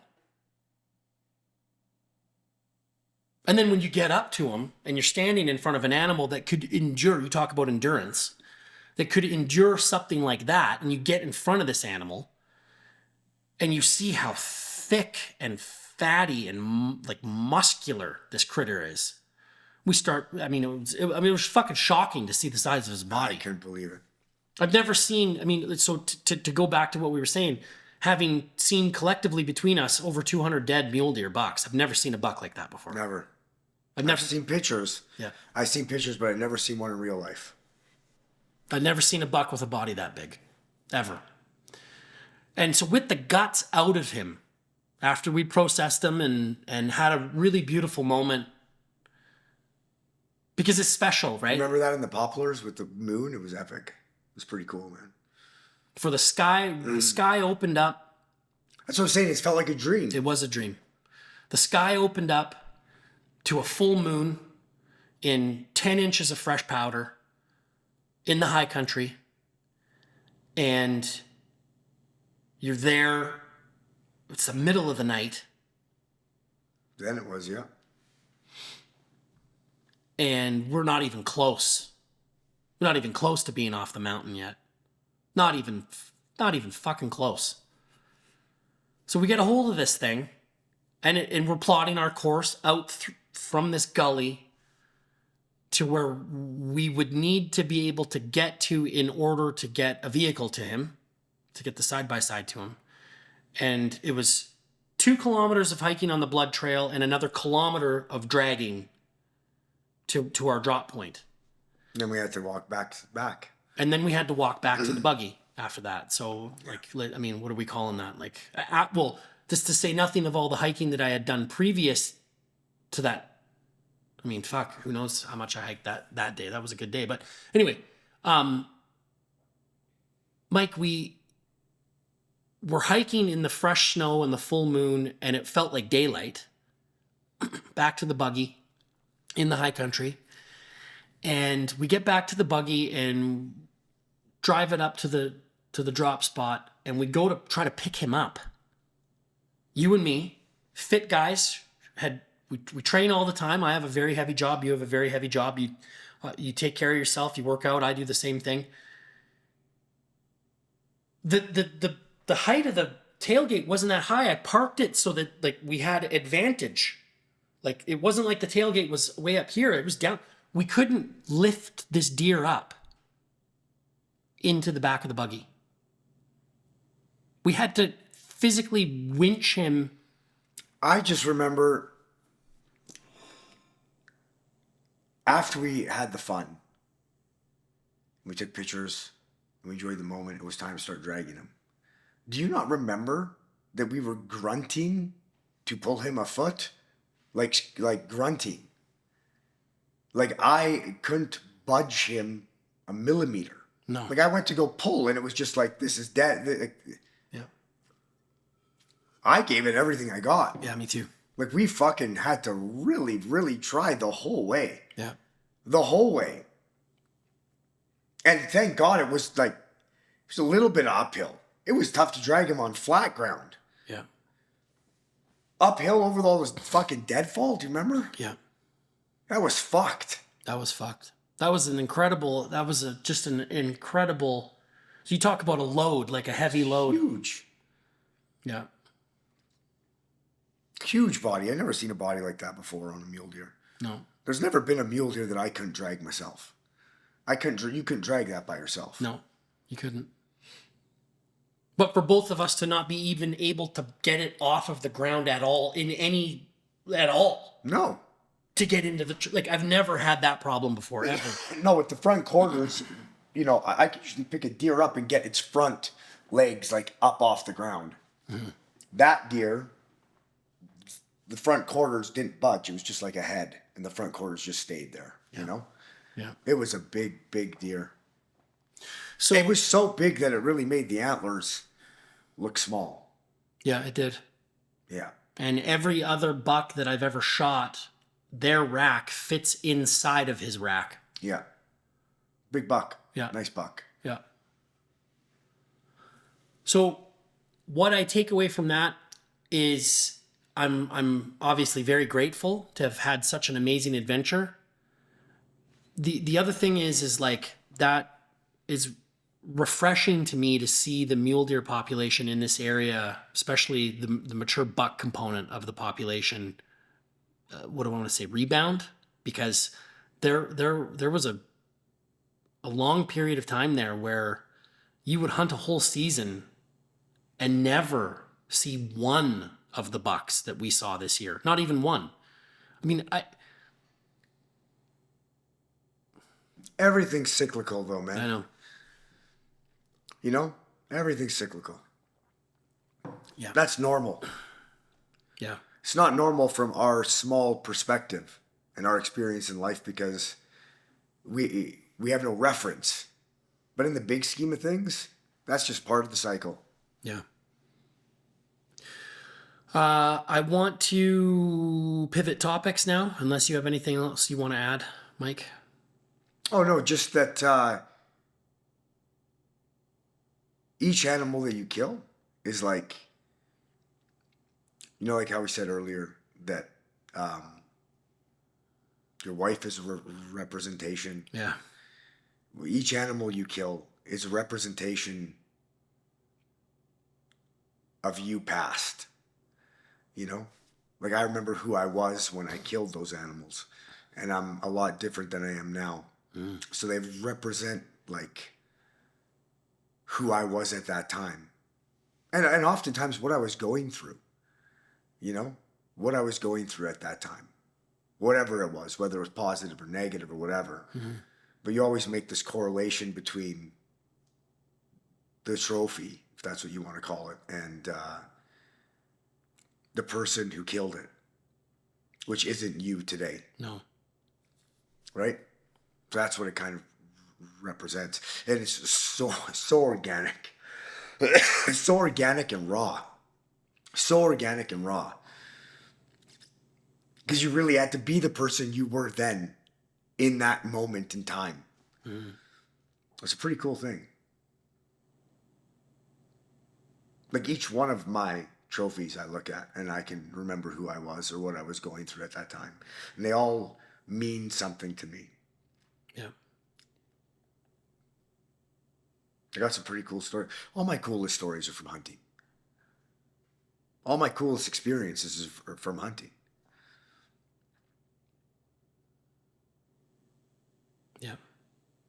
Yeah, I wonder, we talk about memory mechanisms, and you're like, I think it has something to do with the chemicals that are triggered when presented the opportunity that almost like start the vivid recording mechanism of your brain. You know what I mean? It's like when you have adrenaline triggered to that extent, And then everything after that becomes so much more colorful and memorable. You know what I mean? Like I can see every buck I've fucked up on. Yeah, but there's a reason for that, right? Because memories are built on your sensory perception. So the more senses that are involved in any given experience, the more the more accessibility you have to Yes. clarity of thought when remembering it. Yes. So like the memory, the things you can't remember maybe only have one of your sensory perceptions engaged, right? But when you start incorporating a sound, smell, cold, Temperature, like taste, wind, dehydration, rain, yeah, all that stuff, it's like, it's really hard not to remember. Yeah. It'd be more difficult not to remember something like that, right? It's very in your face. It was really uncomfortable up there a lot of the days. It's encompassing you. It's encompassing you. Yeah. You know? Yeah, it is. It was really uncomfortable up there, which is very memorable. You remember being uncomfortable. You know what Freud said? He said, oftentimes people look back on a difficulty in the fondest light. So when it's hard, when you're in it, you can't see it. But when you look back on it, you're like, fuck, I'm so glad I went through that. I learned so much. When you're in it, you don't feel that way. But in hindsight, you look back on the difficult times of your life in a different light. And more often than not, fondly. Mike, you once said to me that it's undeniable that you are the most handsome new resident to Summerland in the last 20 years. I said that. Me? You said that out loud to me one time when we were having dinner at your house. I think you'd probably just shaved. You got a new face cream or something. What was it, Maui Wowie or something? It was like a tanning cream. I don't recall. And you kind of had a glow and you were feeling pretty good or whatever. I think it was at Thanksgiving. Did you want to elaborate on that? Well, it would be hard for me to elaborate on something that is a figment of your imagination. So you don't believe then that you're the most handsome person to move to Summerland in the last 20 years? That's what you're saying? You're not? That would be hard for me to. No. Sort of like bearing witness to yourself in a criminal case, right? Yeah. Sorry, you got to plead the fifth, right? You'd have to define handsome. I think you might have even said dangerously handsome. You're the most dangerously handsome man to have moved to Summerland in the last 20 years. Do you still stand by that? Ever. Not 20 years. You're the most dangerously handsome man to have ever... Period. End. Not... Summerland has nothing to do with it? No. Okay.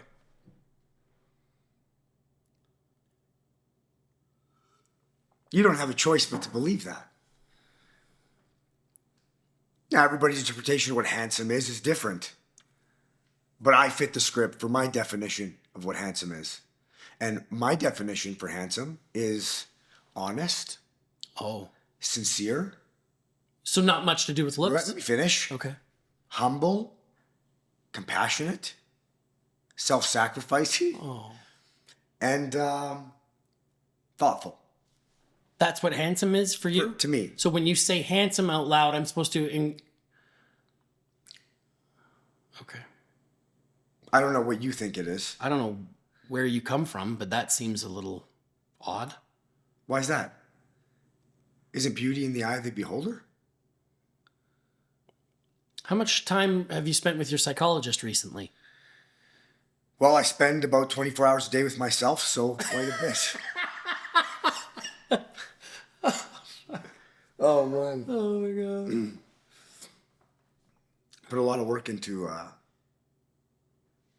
my life. you pulled your kids out of the educational system and put them into a different school. I did, yeah. And as a result of that, you're kind of hanging it over my head that I should probably do the same thing. Fuck, man, I don't know what to fucking tell you. That school is the best. I don't know what to tell you. You pay what you get for, man. I don't know what to... Man, I can't explain to you. I cannot express to you. I just sponsored the gala, which was a lot of money. I'm donating. I'm giving the school a lot of fucking money. And I'll tell you why. Because if you don't fund schools like this, they won't fucking exist. Yeah. And if they don't exist, you have to homeschool your kid. Now, listen, I'm not saying that I don't have what it takes to fucking homeschool my kid. That's not what I'm saying. I'm saying that I'm humble enough to know that that's not enough. Education is not enough. And the reason why I say that, and I've thought long and hard about it, as I'm sure you fucking already know, I think long and hard about fucking everything. Okay, when we're thinking about our kids, we have to ask ourselves this. What is our job? And for me, when I ask myself that question, our job is to raise these children so that they don't need us when facing the difficulties of life. That's our job. Because we're not always going to be here to assist them. And if they don't have the fundamentals on lockdown on how to face adversity and overcome difficulty that is inevitably going to come in their life, they're going to be rendered fucking useless. And if we don't do that for them, then we're not parents. Which is kind of counterintuitive, right? Because as a parent, you want to protect, right? You want to protect, you want to keep them close because, you don't want the world at large to infect them, harm them, or hurt them. So you want to protect them. So there's like this battle between self-interest and self-sacrifice, right?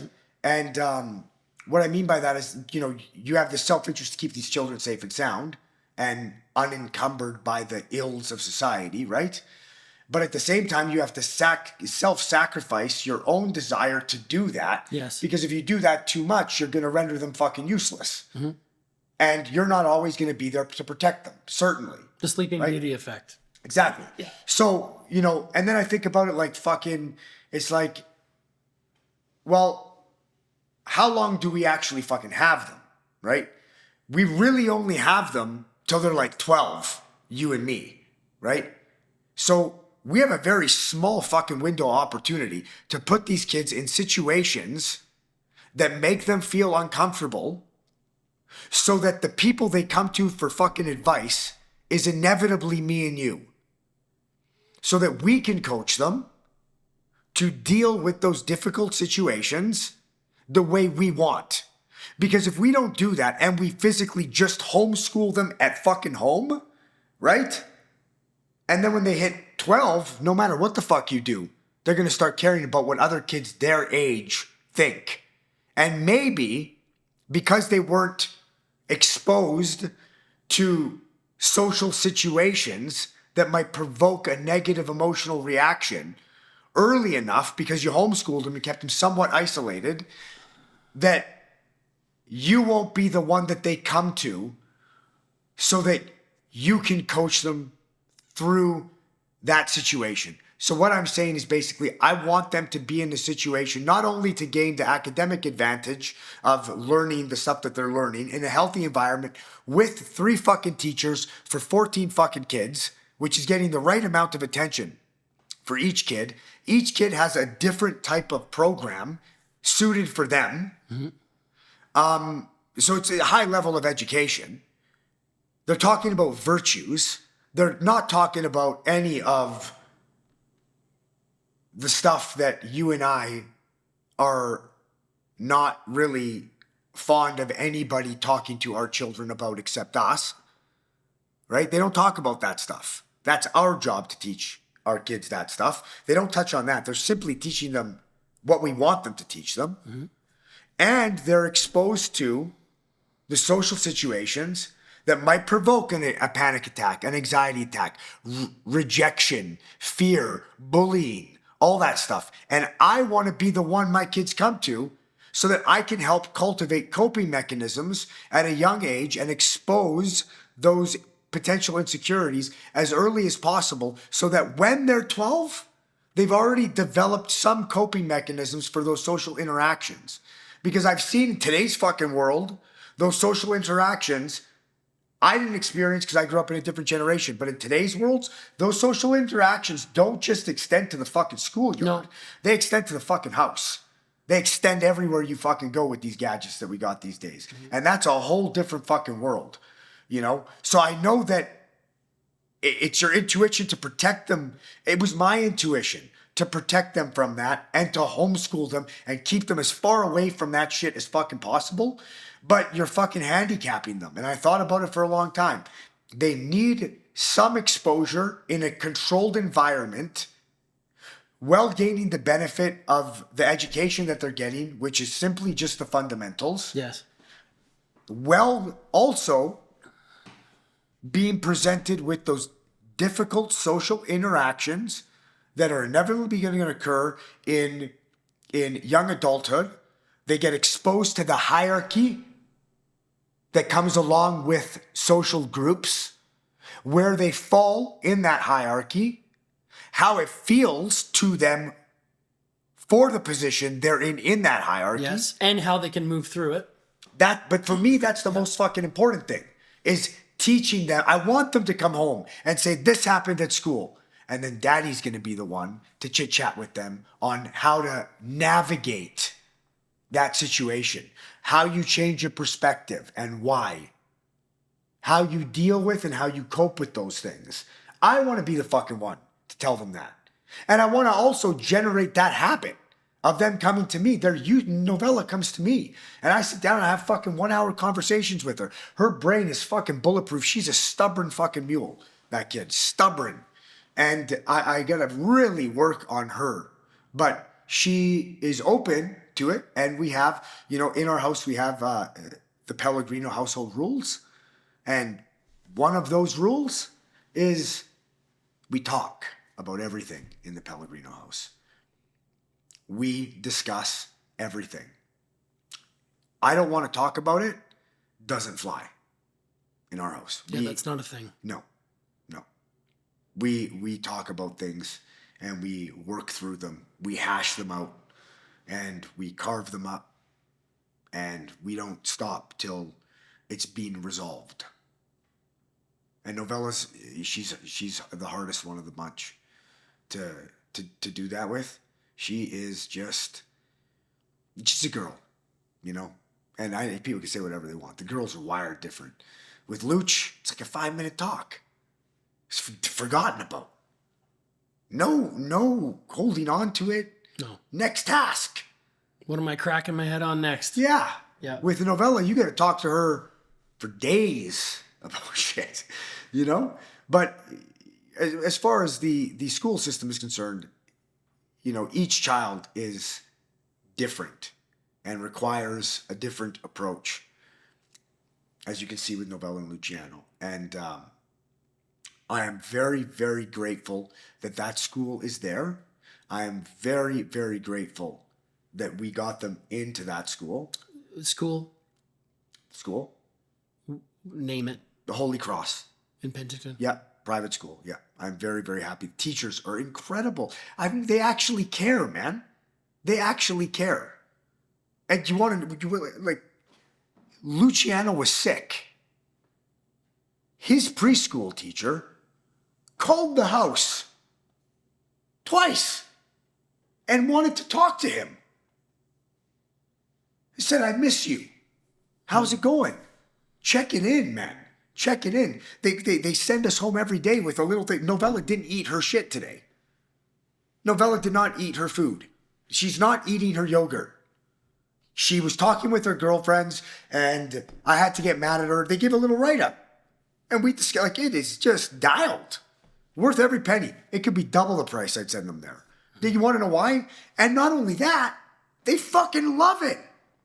They love going to school. That other school, that we were sending them to, they hated it. They didn't want to go. They were crying. One could argue and say, well, isn't that an opportunity for you to work through some potential issues for the future? Absolutely it is. Absolutely it is. So you could send them to that shit school if you want, with 30 kids and one teacher who has one generic approach to teaching them. Or you could send them to this school and have that issue be an interpersonal issue with other children their age, because that's what you want. You don't want the issue to be with the teacher. You want the issue to be with the other kids their age. And they're all good kids. And every fucking parent I talk to there is sending their kids for the same fucking reason that me and you are. Yeah. So, but there is a variation in what certain parents are okay with. And that variation is fantastic, because you want there to be that variation. 40% of the kids that go there aren't Catholic. So it's not like a Catholic nun school. Let me put it to you this way. If it was a Buddhist school, I'd send my kids there too. It wouldn't make a difference to me. They're still getting the right education. And at the end of the day, universal truth, infinite intelligence speaks one fucking language. Yeah. The message can be gained from whatever religion you want to pull it from. But to say that, oh, it's a private school and fucking like label it. It's a private Catholic school. Yeah, it's a private Catholic school and there's a negative connotation because it's Catholic. Well, okay, we can send them to a private school that's not Catholic, but are they talking about virtue? Are they talking about vice? Are they teaching my kids the difference between right and wrong? Are they teaching them to be kind? Are they teaching them to be genuine? Are they teaching them to tell the truth? Are they teaching them not to steal? Are they teaching my children in a way that would manifest for them in their life the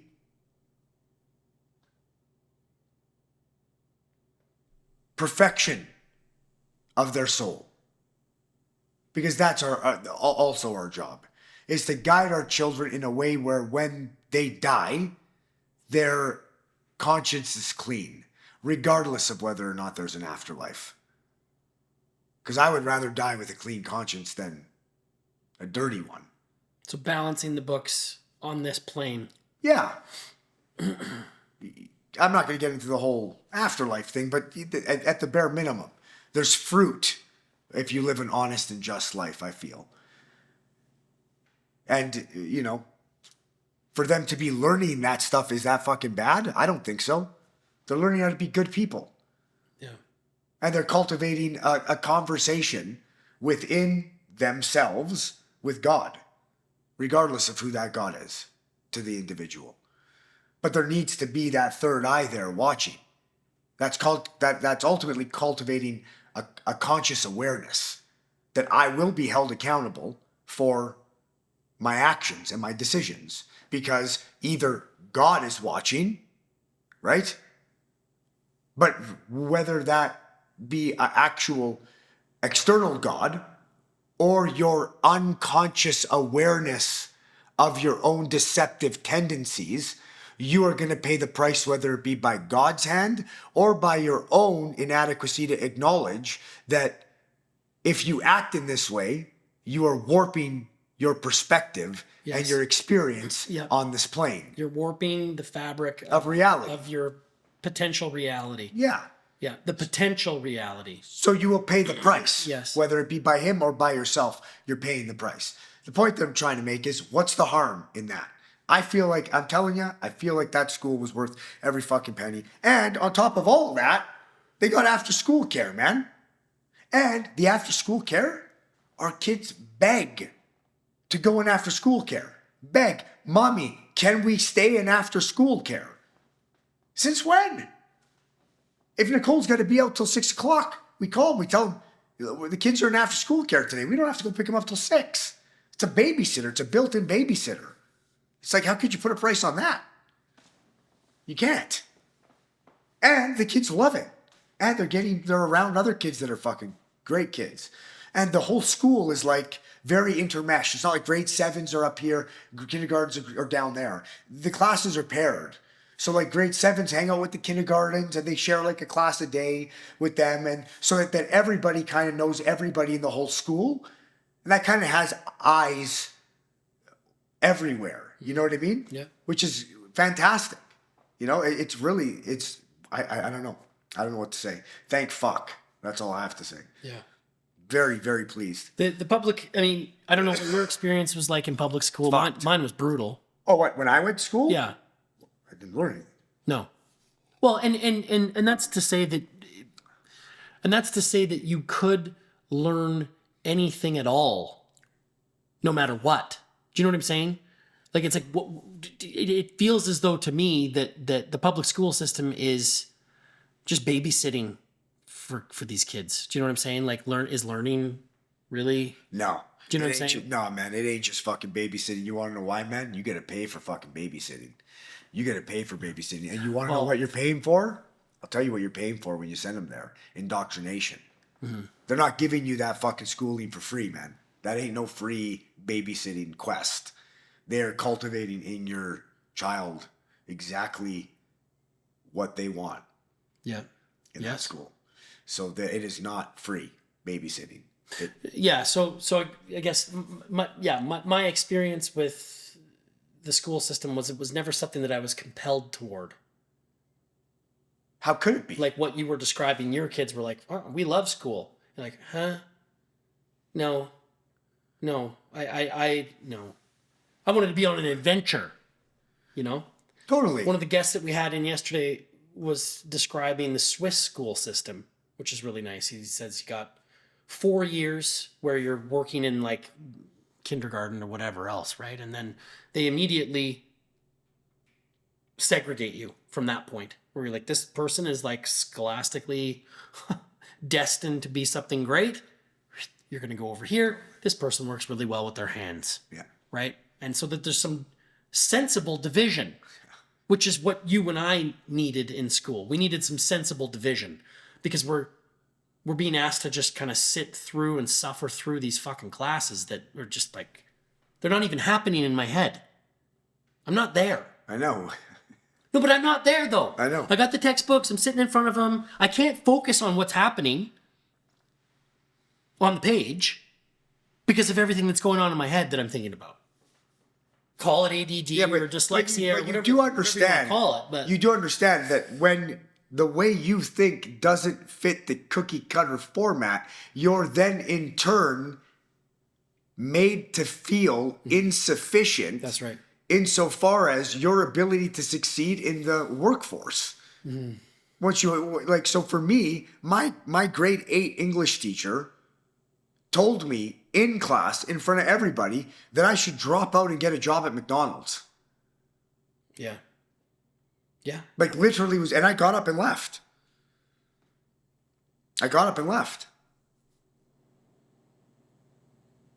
So that's because that's the kind of guy I was. It's not for me. And because it was not something, that's not the way I work. Mm-hmm. That's not the way my brain works. And I highly doubt that, let's put it this way. By definition, greatness is not something that's easily found. Otherwise, it wouldn't be great, right? So when you take a look at all the greatness in the world, you can't suppose that all those people would have fit into a classroom of 30 people and learnt the same way. Otherwise, they wouldn't be great. Mm-hmm. So for you to have one generic style of teaching, when I hear that, I think to myself, no, it's not one generic style of teaching. They're not teaching education, right? They're teaching one generic style of thinking. And the style they're teaching in thinking is beneficial to people who are in positions of power. I can't see it any other way.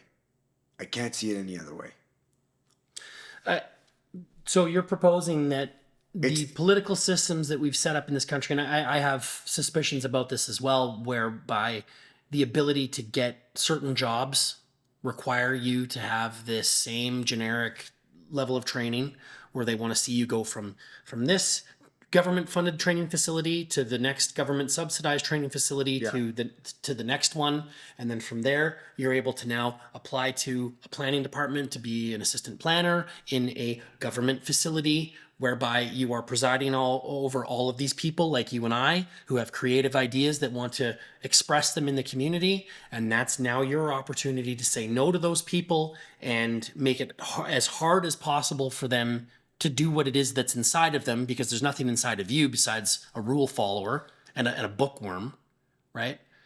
You see these people occupying positions of local government, provincial government, federal government, and you don't need to look any further than the qualifying requirements to become an MP per se. And I have a friend that just went through this process. A physician, a family man, business owner, investor in the community, visionary entrepreneur, retires, wants to join one of these parties. And they sent a letter back to him saying, I'm sorry, more or less, we found some things that you believe in either online or wherever else that don't really fit with our party platform. Like, they don't want anybody with any sort of questionable means of thinking or background involved in the decision making and policy writing of our country, our communities. Do you get a sense of that when you look at the politics of our country? You can't be I'm sorry, did you hit on a girl in 1993? Oh, you did? Oh. Well, you can't. We don't want your input. Your toxic masculinity in the flesh. And it seems like the exact people that we need to get us out of the situation we're in politically, educationally, are the people that think like you and me to a certain extent. But no, you propose a lot of really sensible solutions, Mike. What are we trying to do here? It seems to me like through the education system, through the employment system that we have here, what are we trying to do? Just create soft-handed, rule-following, in-the-line coloring slack jobs. That's what it seems to me. To be honest with you, I don't really care. You're on your own program. Yeah, man. Doesn't matter. No. We need cattle. We need cattle to herd around. I don't know what to tell you. At the end of the day, you don't care the makeup, the intelligence makeup of your neighbors, the IQ of you don't care about that. As far as I'm concerned, if we continue on this trajectory, the gap between my capacity and theirs, is ever growing. Yeah.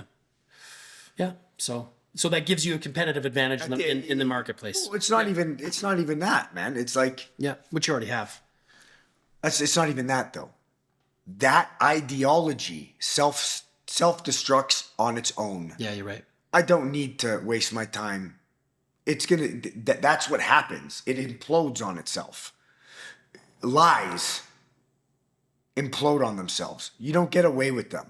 I've experienced that in my life. I've experienced watching other people do it. You don't get away with fucking nothing. If you want to try to warp the fabric of reality and lie about things, that's going to explode in your face whether you like it or not. Classic example of this, if we are talking about politics in our country, Anthony Rota taking the fall for Justin Trudeau's office, inviting the Nazi into Parliament. Yeah. And that coming to light recently. Like, at what point does the collection of lies become so great that you just have to put your hands up and go, yeah, you're right, I'm a fucking psychopathic liar. Right? And it's over. And it's over. Right? They're not going to do that because they don't take responsibility for their actions. It'll just implode. Yeah. Is what's going to happen. I'm going to continue on my trajectory, though. And that's the opposite direction as them. And that's why I'm so fucking glad that there's that school there. Because if there wasn't that school there, that would not be good for me, because I would be missing the opportunity to have my children in a social setting where I could be the one that they come to at this very critical time in their life, and develop the habit of them coming to dad to deal with situations that they struggle with. Yeah. You know, so and the reason why I bring that up now, right, is because had that school not been there, then I wouldn't be able to say, I don't give a fuck. Because then I would have no alternative, right? I would have no alternative. Yeah. But to either A, homeschool, which would be very difficult with 4 kids, and while running a business and all of that. Mm-hmm. I'm sure I would manage. Obviously, that would be what I picked, right? Like, we would homeschool, but it would be harder, or it would be the public school system, which is not an option. Because, like, when I was sending them to the public school system, and I'm a very critical person, very critical. So I would always be doubting my capacity to homeschool them. I would always be saying, where am I fucking up here? Mm-hmm. I'm missing something, you know? Yeah. I'm not doing enough of this. I'm not doing enough of that. They're not getting enough social interaction. They're not in different settings under different social situations, you know? And then I would have to try to, so it would demand a lot of my thought for me to feel good about homeschooling them. I mean, you know, I like to be the best at everything. I'd have to be the best at it. Mm. And I am already trying to be the best at a lot of things. So it would be very difficult for me. Sending them to the public school system was not an option. And I'll tell you why. Because, like, if my daughter was like, I don't want to go to school today, I'd be like, yeah, fuck no, stay home. You know what I mean? I don't want you to go. I don't want you to be there.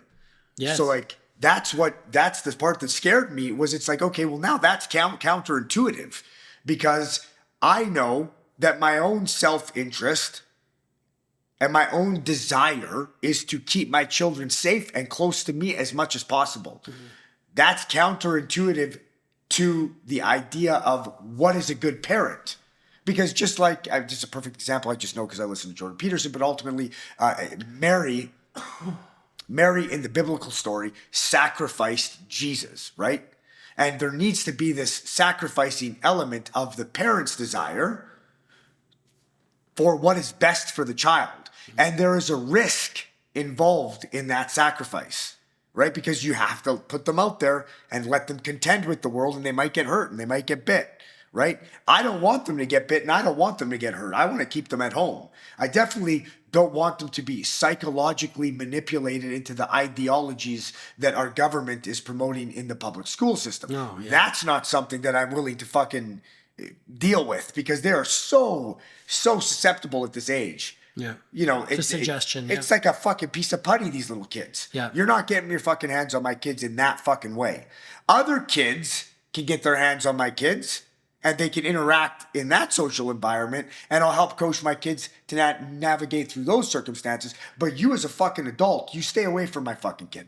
So that's why they're not going to the fucking public school system. Yeah. And that was the part that was getting tricky for me, because if they're like, we don't want to go to school, I was like, pack it up, come home. I don't want you there fucking anyway. Yeah. Which then it's like, oh, so what is it? Are you wanting to come home because your friend's bullying you? And that's why your tummy hurts? Yeah, yeah. Right? Your tummy hurts because you've been getting bullied. Well, now daddy doesn't get the opportunity to fucking expose that now, because daddy doesn't want you there anyway to protect you from the fucking teachers. Yes. So come home. Whereas now, if they say, my tummy hurts, what's up?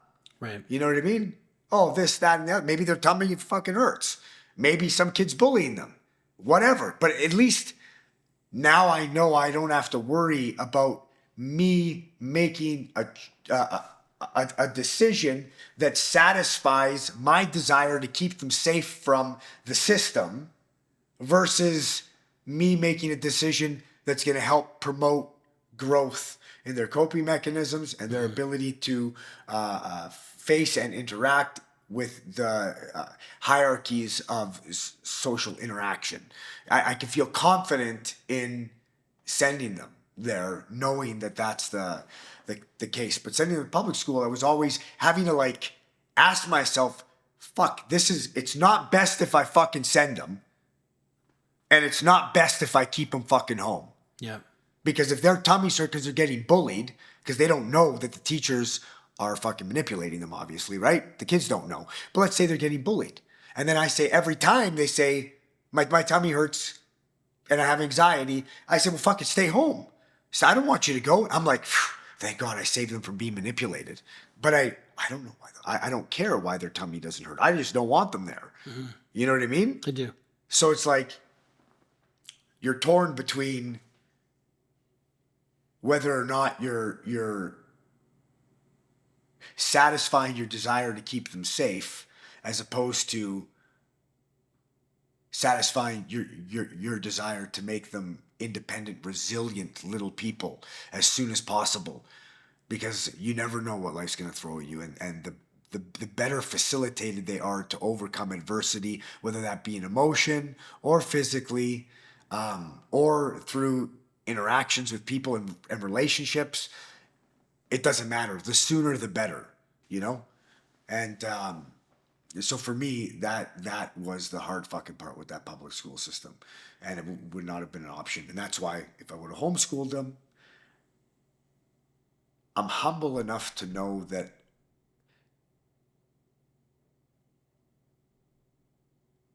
I love them more than anything in the world. They mean the world. They mean everything to me. There's nothing that I love more than my children. And I don't feel like I'm good enough to cultivate theoretical, real life experiences at this age for them, enough so that they would generate certain situations that would be difficult enough for them so that they would come to me for advice. Mm-hmm. Well, especially if, you're their only facilitator. I want to capitalize on that period, though, right? That's a vital fucking period, man. Mm-hmm. Like, you're not going to get that again. You're not going to get it again. From now to when they're 12, they're yours. Yeah. And I want them, like, exposed as much as possible to real life, exactly like you said. Well, I've been up here building forts and doing this as a kid, and now you've manifested that into like adulthood. I want them doing shit that they're going to experience in adulthood as much as possible now at a young age under those circumstances, so that I can help guide them through their emotions. Mm-hmm. I want to be the one to fucking do that. And I definitely don't want, because I've talked to a lot of other parents, right? And a lot of other parents feel the same way. And I've talked to a lot of other parents who pull their kids out when their kids are, my tummy hurts, or like, I don't want to go to school. And well, you want to know what? We'll only send them 2 days a week there, because the parents already don't want to fucking send them. They already don't want to be there. But now what are you doing? Another worry you got to have is, are you cultivating behavioral habits and tendencies in these children that are going to generate a negative effect on their life long term? And you are. So now I realize for these children, subconsciously or consciously, probably subconsciously at the age of 5 or 6, when I play the victim, I'm saved. Yes. You know, and you as the parent are like, I'm doing the right thing by protecting them from the system. So you just need that fucking excuse. Oh, you don't want to go to school? Fuck, I don't want them to indoctrinate you anyway. Come home. Well, you're generating these behavioral tendencies that are going to fucking come and bite you in the fucking ass. No, yeah, that is one opportunity for you to be able to create a monster in your children. And we have many opportunities to create monsters out of our children. Define monster, because I see it as somebody that doesn't fit into adult society. Somebody that adults don't particularly like. Yeah. Okay. Like we've discussed previously, like, you know, we interface with some kids where it's just like, you look at their parents and you're like, is this happening right now? Yeah, I know. Fuck, I know, man. Like, is this actually happening right now? You're gonna just let them be a kid? I know.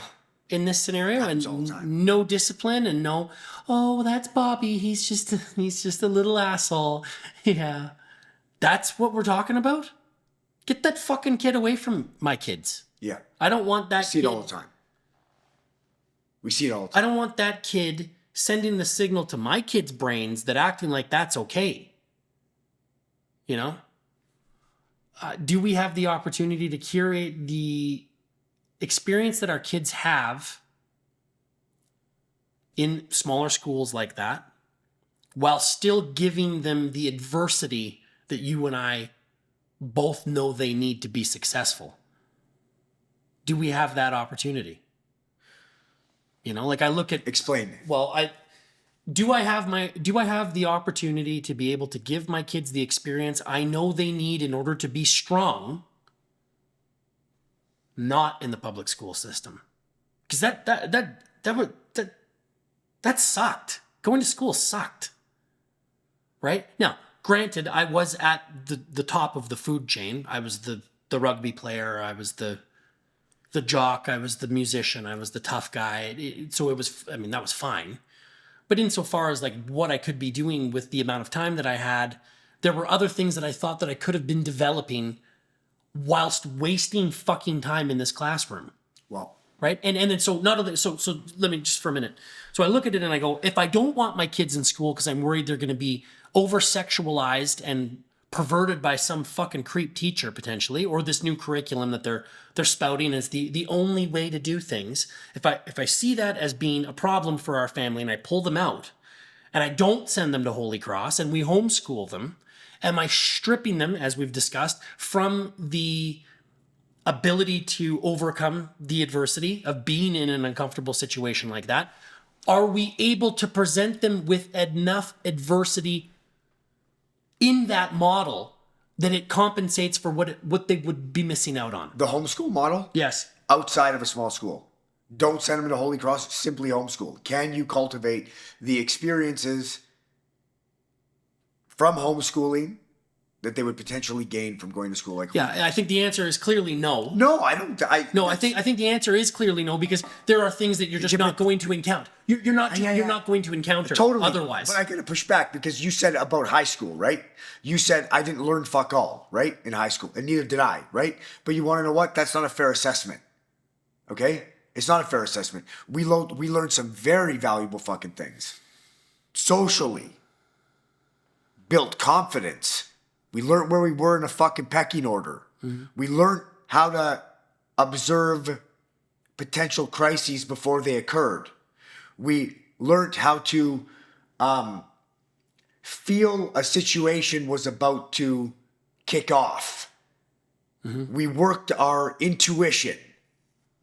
We worked vibes. We worked physical, reading physical language of other people, right? So we learned a fuckload, and I learned all that shit in fucking high school, and I got all that shit fucking dialed. Academically, I didn't learn fuck all. But I don't ever kid yourself to think that you didn't gain significantly. Oh yeah. In high school. Yep. Even, I mean, as you said, you were top tier, right? And hey man, you'd be mistaken to think to yourself that you especially didn't gain exponentially from what you gained in confidence. Yes. Correct. By going to school, well, not learning anything academically, but learning where you fit into that fucking hierarchy. Mm-hmm. Right? So there are benefits. Unarguably. Yeah, the academics, I never learned a fucking thing till after I graduated. You want to know why? Because I decided I wanted to fucking learn them. You know what I mean? Like, if I desire to learn something, I'm going to desire to learn it. You know what I mean? And so, like, every piece of knowledge that I have today, I did not get from fucking high school. I learned nothing. I graduated 51% average, barely. I should have not graduated. If it wasn't for my fucking counselor, I would not have graduated. You know? Mm-hmm. So, like, I learned nothing. But what I did learn was extremely, extremely fucking valuable. Socially. Mm-hmm. Interpersonally. Yeah, so I guess what I'm wondering is you know, we've pulled Isla out and we won't be sending Vera to public school. we have them enrolled in the Forest School and some of the Arrowleaf School events and Valley Friends events. So they're interfacing with lots of kids. They're obviously both in dance. There's other social things that we do outside of school with other families that are in the same boat where they're just like, I'm not sending my kids to school, right? We socialize with your family a lot. Is that enough? Is that enough? Or do they need to be alone with fucking strangers? Because Isla's alone with strangers on Wednesday when she goes to forest school, right? And she's out in the middle of the forest on a day like this where it's snowing and minus whatever outside. She's got all of her gear in her backpack, teaching her resilience in nature, hiking through the woods, doing whatever they're doing there. So I go, is that enough? Or do they need to be in like uncomfortable social scenarios? Because I talked to Karen, and most women, besides maybe the elite top tier women that we would have gone to school with that don't give a fuck, come out of high school with, or school for that matter, with some like pretty traumatic social scarring that I wonder, is that useful? And so when I'm raising girls, I'm going like, would I rather my girls be not in school, especially nowadays with the fucking cell phones and the Facebook and the TikTok and shit? Would I rather them be isolated in the forest, fucking around with handsaws and making tree forts and maybe not being exposed to some of those potentially dangerous, potentially over-sexualized, potentially drug-induced situations? Fuck, man, you know, you're asking me, and I'm not the right person because I fucking doubt everything that I think. And because I doubt it, I scrutinize it, you know? So, like, if you're asking me my honest opinion, is it possible to rectify the two? I don't, I can't be sure. I can tell you this, though, that no matter what you decide to do, there is no adversity route, right? There is no adversity route. You could protect them from all the shit that you just talked about now, and then when they turn 18, they're socially inadequate to, like, I don't know. But they're be able to go get a job. They're not, and I'm not saying I'm not fucking saying that's what's gonna happen. No, I'm just saying that there is a price to pay for everything. Yeah. And no matter what road you choose, there's going to be a price to pay. For me, the reason why I did it this way is because if I'm going to pay a price, I'd like to pay the price I feel most comfortable paying. So for me, this way, my conscience is clear. I feel good about the decision. I feel good about my reasoning on the decision. This is what I feel, for me and my wife, is the most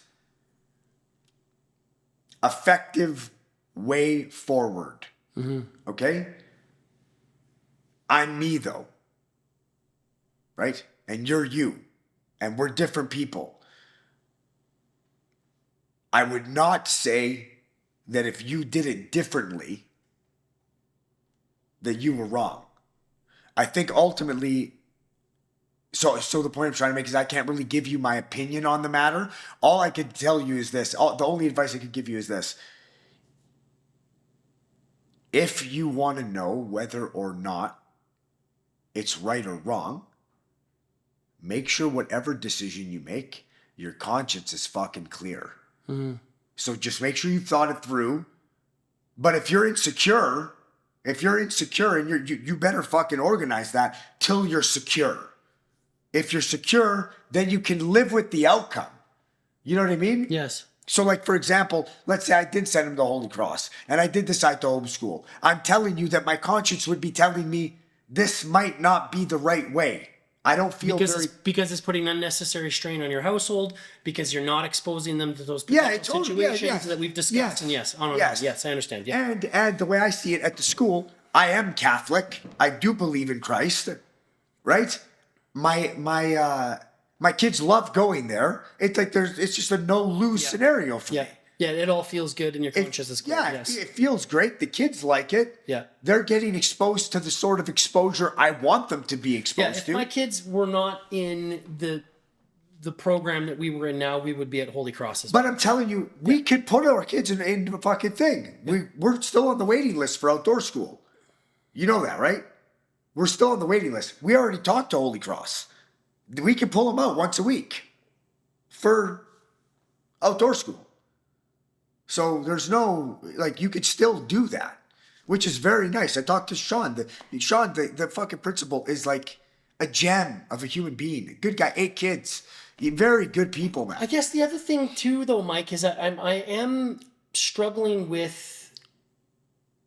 I'm not encouraging you to send them to Holy No. Cross. I'm not saying that you are, but there is also another way to look at this, and it's like the form of education system that we have is based off of what was it, the Prussian model or something like that, which would be German, whereby it is designed to create obedient factory workers that show up on time and are able to regurgitate information and Yes. so on. Yes. Right? We've heard these lectures. We know this. We know the model and all that. Now, I guess that is in the face of the classical apprenticeship model that would have gone along with, like the guest that I had in here yesterday. His dad was a millwright. He was a millwright. Your dad's a plumber. You're a plumber, right? And you would stay close to your family in conventional communities that were seen all across Europe and Canada. You wouldn't go off to school. You would take over the family business, right? So I look at it and I go like, is it better for us if we have a way of life and a way of thinking? Communities functioned brilliantly under this method previously. Why not keep our kids close, train them in the disciplines that we enjoy and that we have found success in commercially, and make it so that they are the most likely to succeed commercially and domestically as we can. And domestically as we can. Can I get some tea? Do I want my kids close? I want my kids close to me. And you said you don't get the 0 to 12 back. As soon as my daughters have breasts, they're fucking out of here. I know. Right? And so I look at that and I go, I really want to enjoy and dig into this time. I want to keep them close. Totally. But you want to know what? I have a plan for that. Let's get some tea. Here. I have a plan for that. Are we still rolling? These roll. Just go. Okay, so I have a plan for that. You need your kids to be occupied from time A to time B so that you can continue to create enough money for your family uninterrupted, because kids do interrupt your ability to commercially be successful. So you need them to be somewhere. My wife's a stay-at-home mom. I understand that, but most people, I don't want to say most people, but a lot of people that I know, both Have to parents sit work. there. Yeah. Both parents fucking work. Yes. So that aftercare detail is important, right? Yes. It is important Very because much so. the mortgage payment and how much money they make. Yes. You and I have the ability to make as much money as we want. Yes. Every year. We don't have a wage that we're working for. No. Right? So I'm looking at that and I'm going, like, there are a lot of factors that play into whether or not somebody is able to send their kid to school or not. Right? Somebody has to send their kid to school. We're not talking about has to here. Right. So what I'm getting at is though, why would we send our kids to school at all? If now we have the greatest teaching device of all time, YouTube and all of these online schooling courses that they can just fucking tune into for a very limited amount of time every day, right? Then we go take them out to social activities, dance, for school, play dates, whatever, where they're still in that same social environment, which we know is important to establish the hierarchy in a community and all of that, and keep them close to us for as long as possible, right? With the greatest chance that they would do what it is that we do, which I'm hopeful that my daughters would run a design business like we do. So, and be fabricators. There's a couple things that I feel like I'd like to discuss regarding what you just put forth there.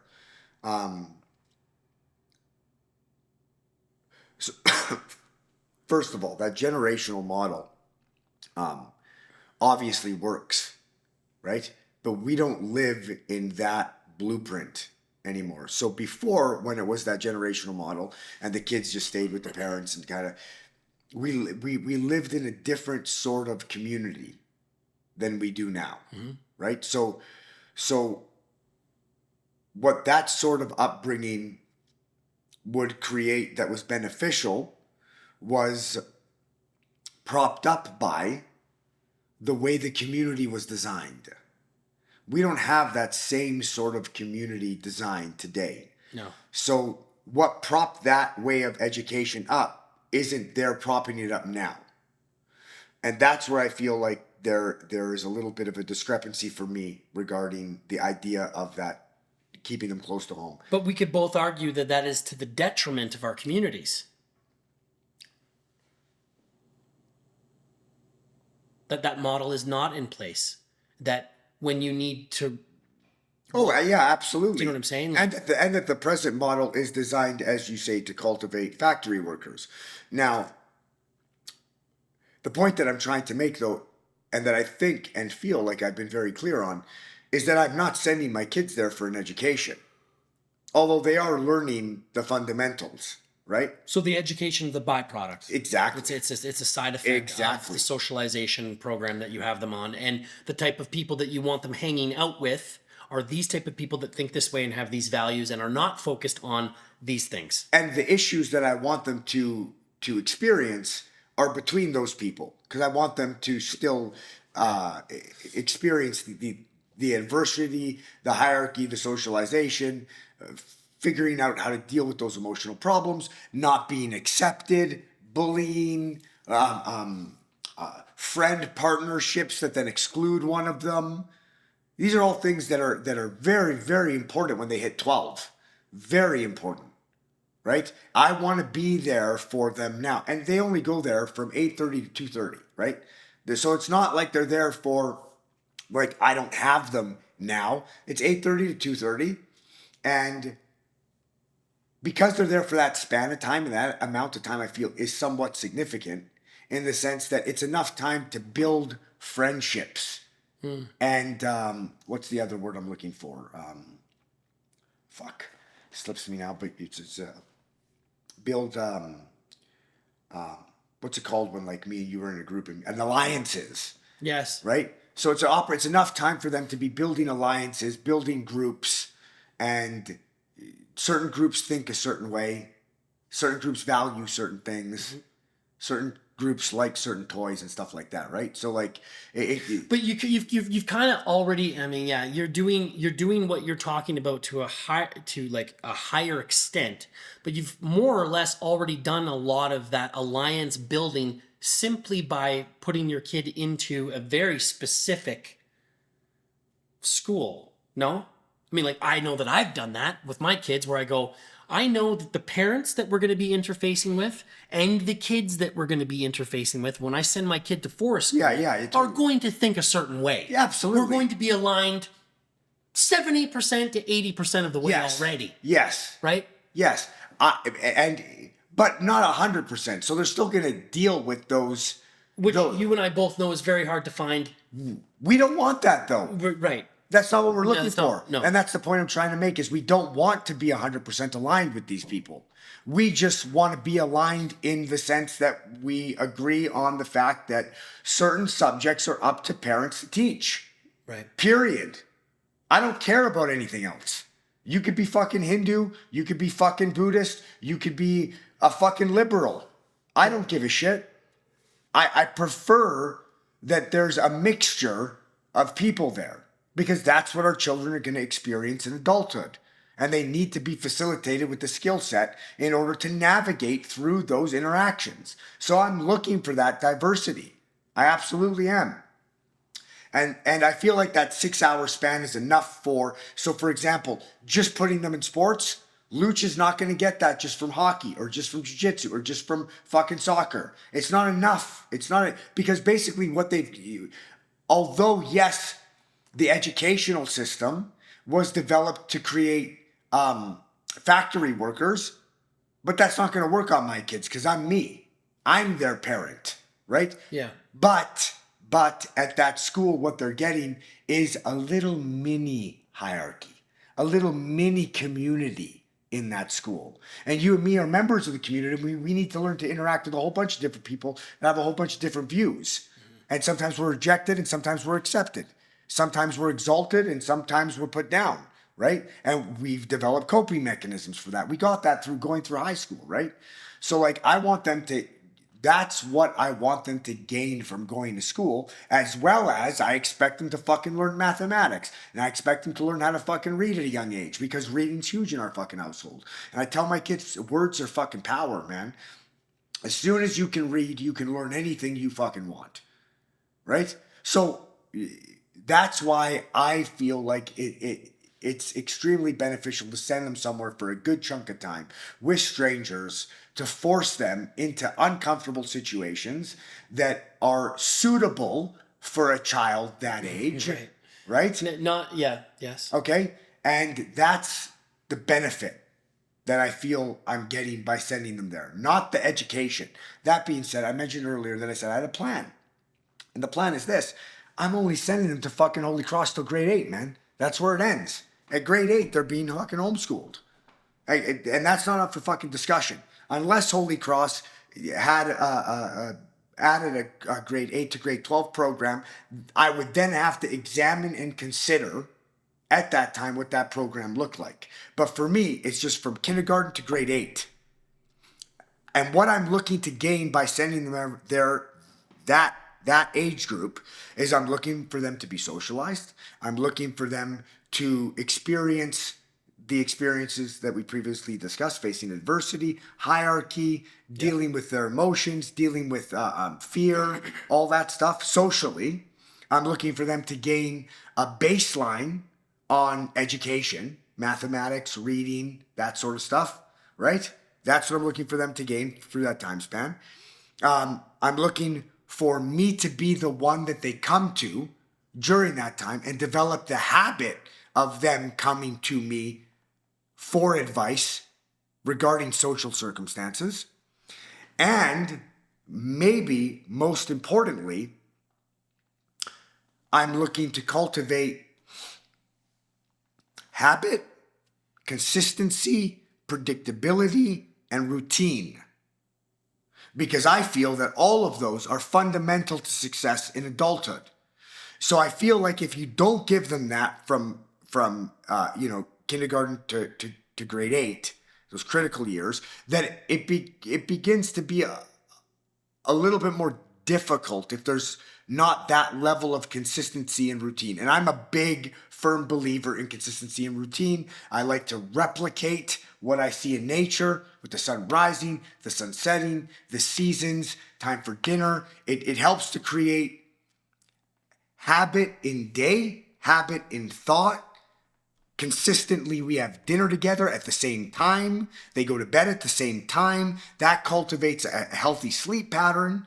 We have to have our meals dialed for that to all work. So my wife's pre-making meals that are healthy, pre-making breakfasts that are healthy. It just dials in the structure that I feel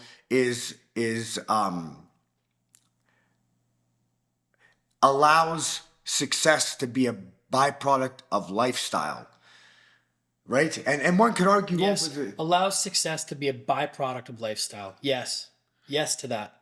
Yeah, so like, and some people could argue they're kids. No. I just... Wrong answer. I don't see it that way. Wrong answer. Yeah, they're kids. That's great. And they have wonderful imaginations, and we let them explore and touch the boundaries and all of that. We love that. Yeah, that's fucking great.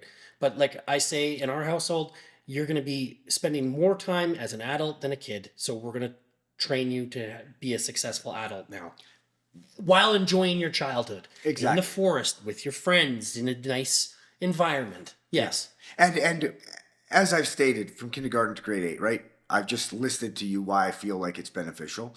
I also, and you know this, man, I sacrifice everything for my kids. I'm a fucking father, man.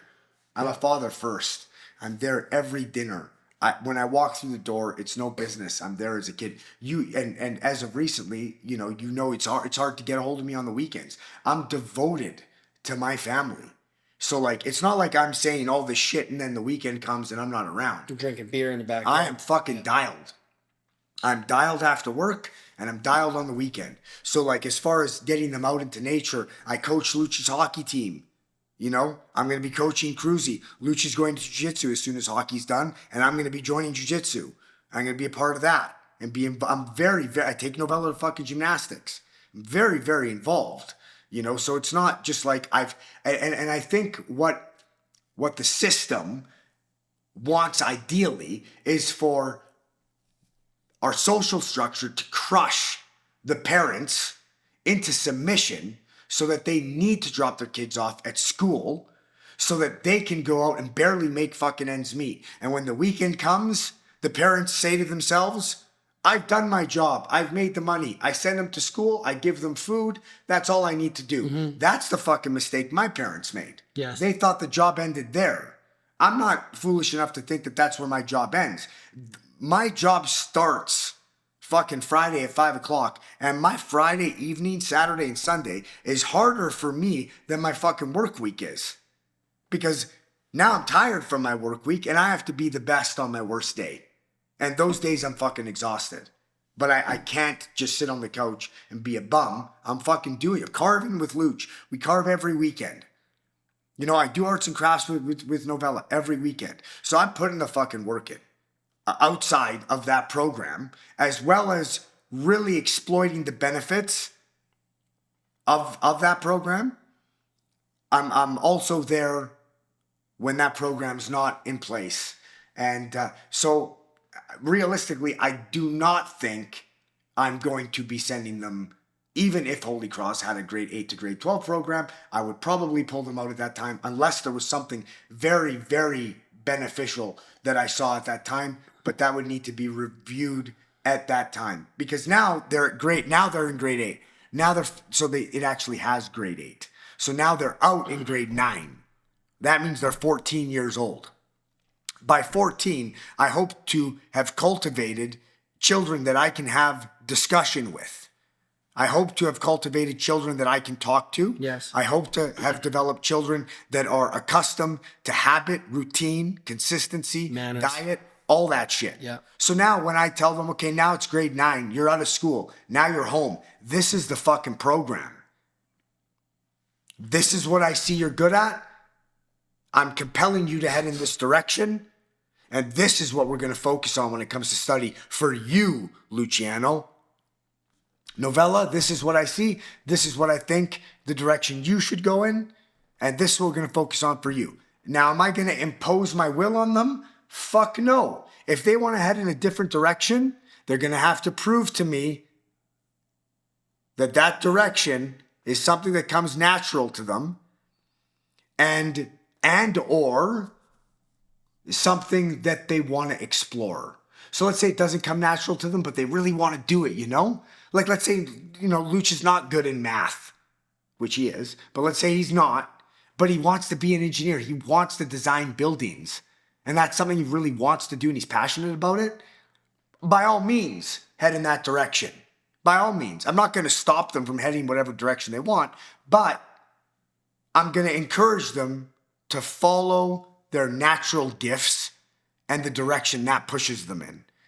If they don't want to do that, I'm totally fine with them heading in another direction. Mm-hmm. And I will support them in that endeavor. Yeah, so because a lot of the time, and if I can just support what you're saying, it would seem to me as though, I mean, a lot of people that we grew up with just went in the exact opposite direction of what you just described, going to university, blowing a ton of fucking money, going to courses that had nothing to do with who they were as a person, or they were just trying to fit in and just wasting time, money, and human potential in these bloated facilities. John, there is something to say and something to admire about artistic expression. But like any subject, there is a point of diminishing returns. And this is real life. Mm-hmm. And real life has real fucking demands. Okay? Yeah. So your artistic expression is something I value and something that I admire. But if there is no fruit to your artistic expression, then I tell you, you better learn to survive quick, some other way, very well, so that you still have some time left to indulge in your artistic expression. Yeah. Because artistic expression, and I want to be very clear about this, is a fucking privilege. It's a fucking privilege. And in this life and in this fucking world, it doesn't take very much for you and me to look to certain places on this planet where artistic expression is not a fucking thing. Yes. So, like, you better have the fundamentals for survival, whether that be money, cultivation, sustenance, whatever it is. You better have that system dialed before your artistic expression supersedes that. You know what I mean? I do. So, like, don't get me wrong, where, people with the kids, they're always like, you got to allow them opportunity and time to express themselves totally, but artistic expression ain't gonna put no fucking food on the table, man. Unless you head in that direction and you make money doing it. And if you're going to head in that direction, following your artistic expression, and your intention is to make money doing it, you ain't gonna do it unless you have habit, routine, consistency dialed. Mm-hmm.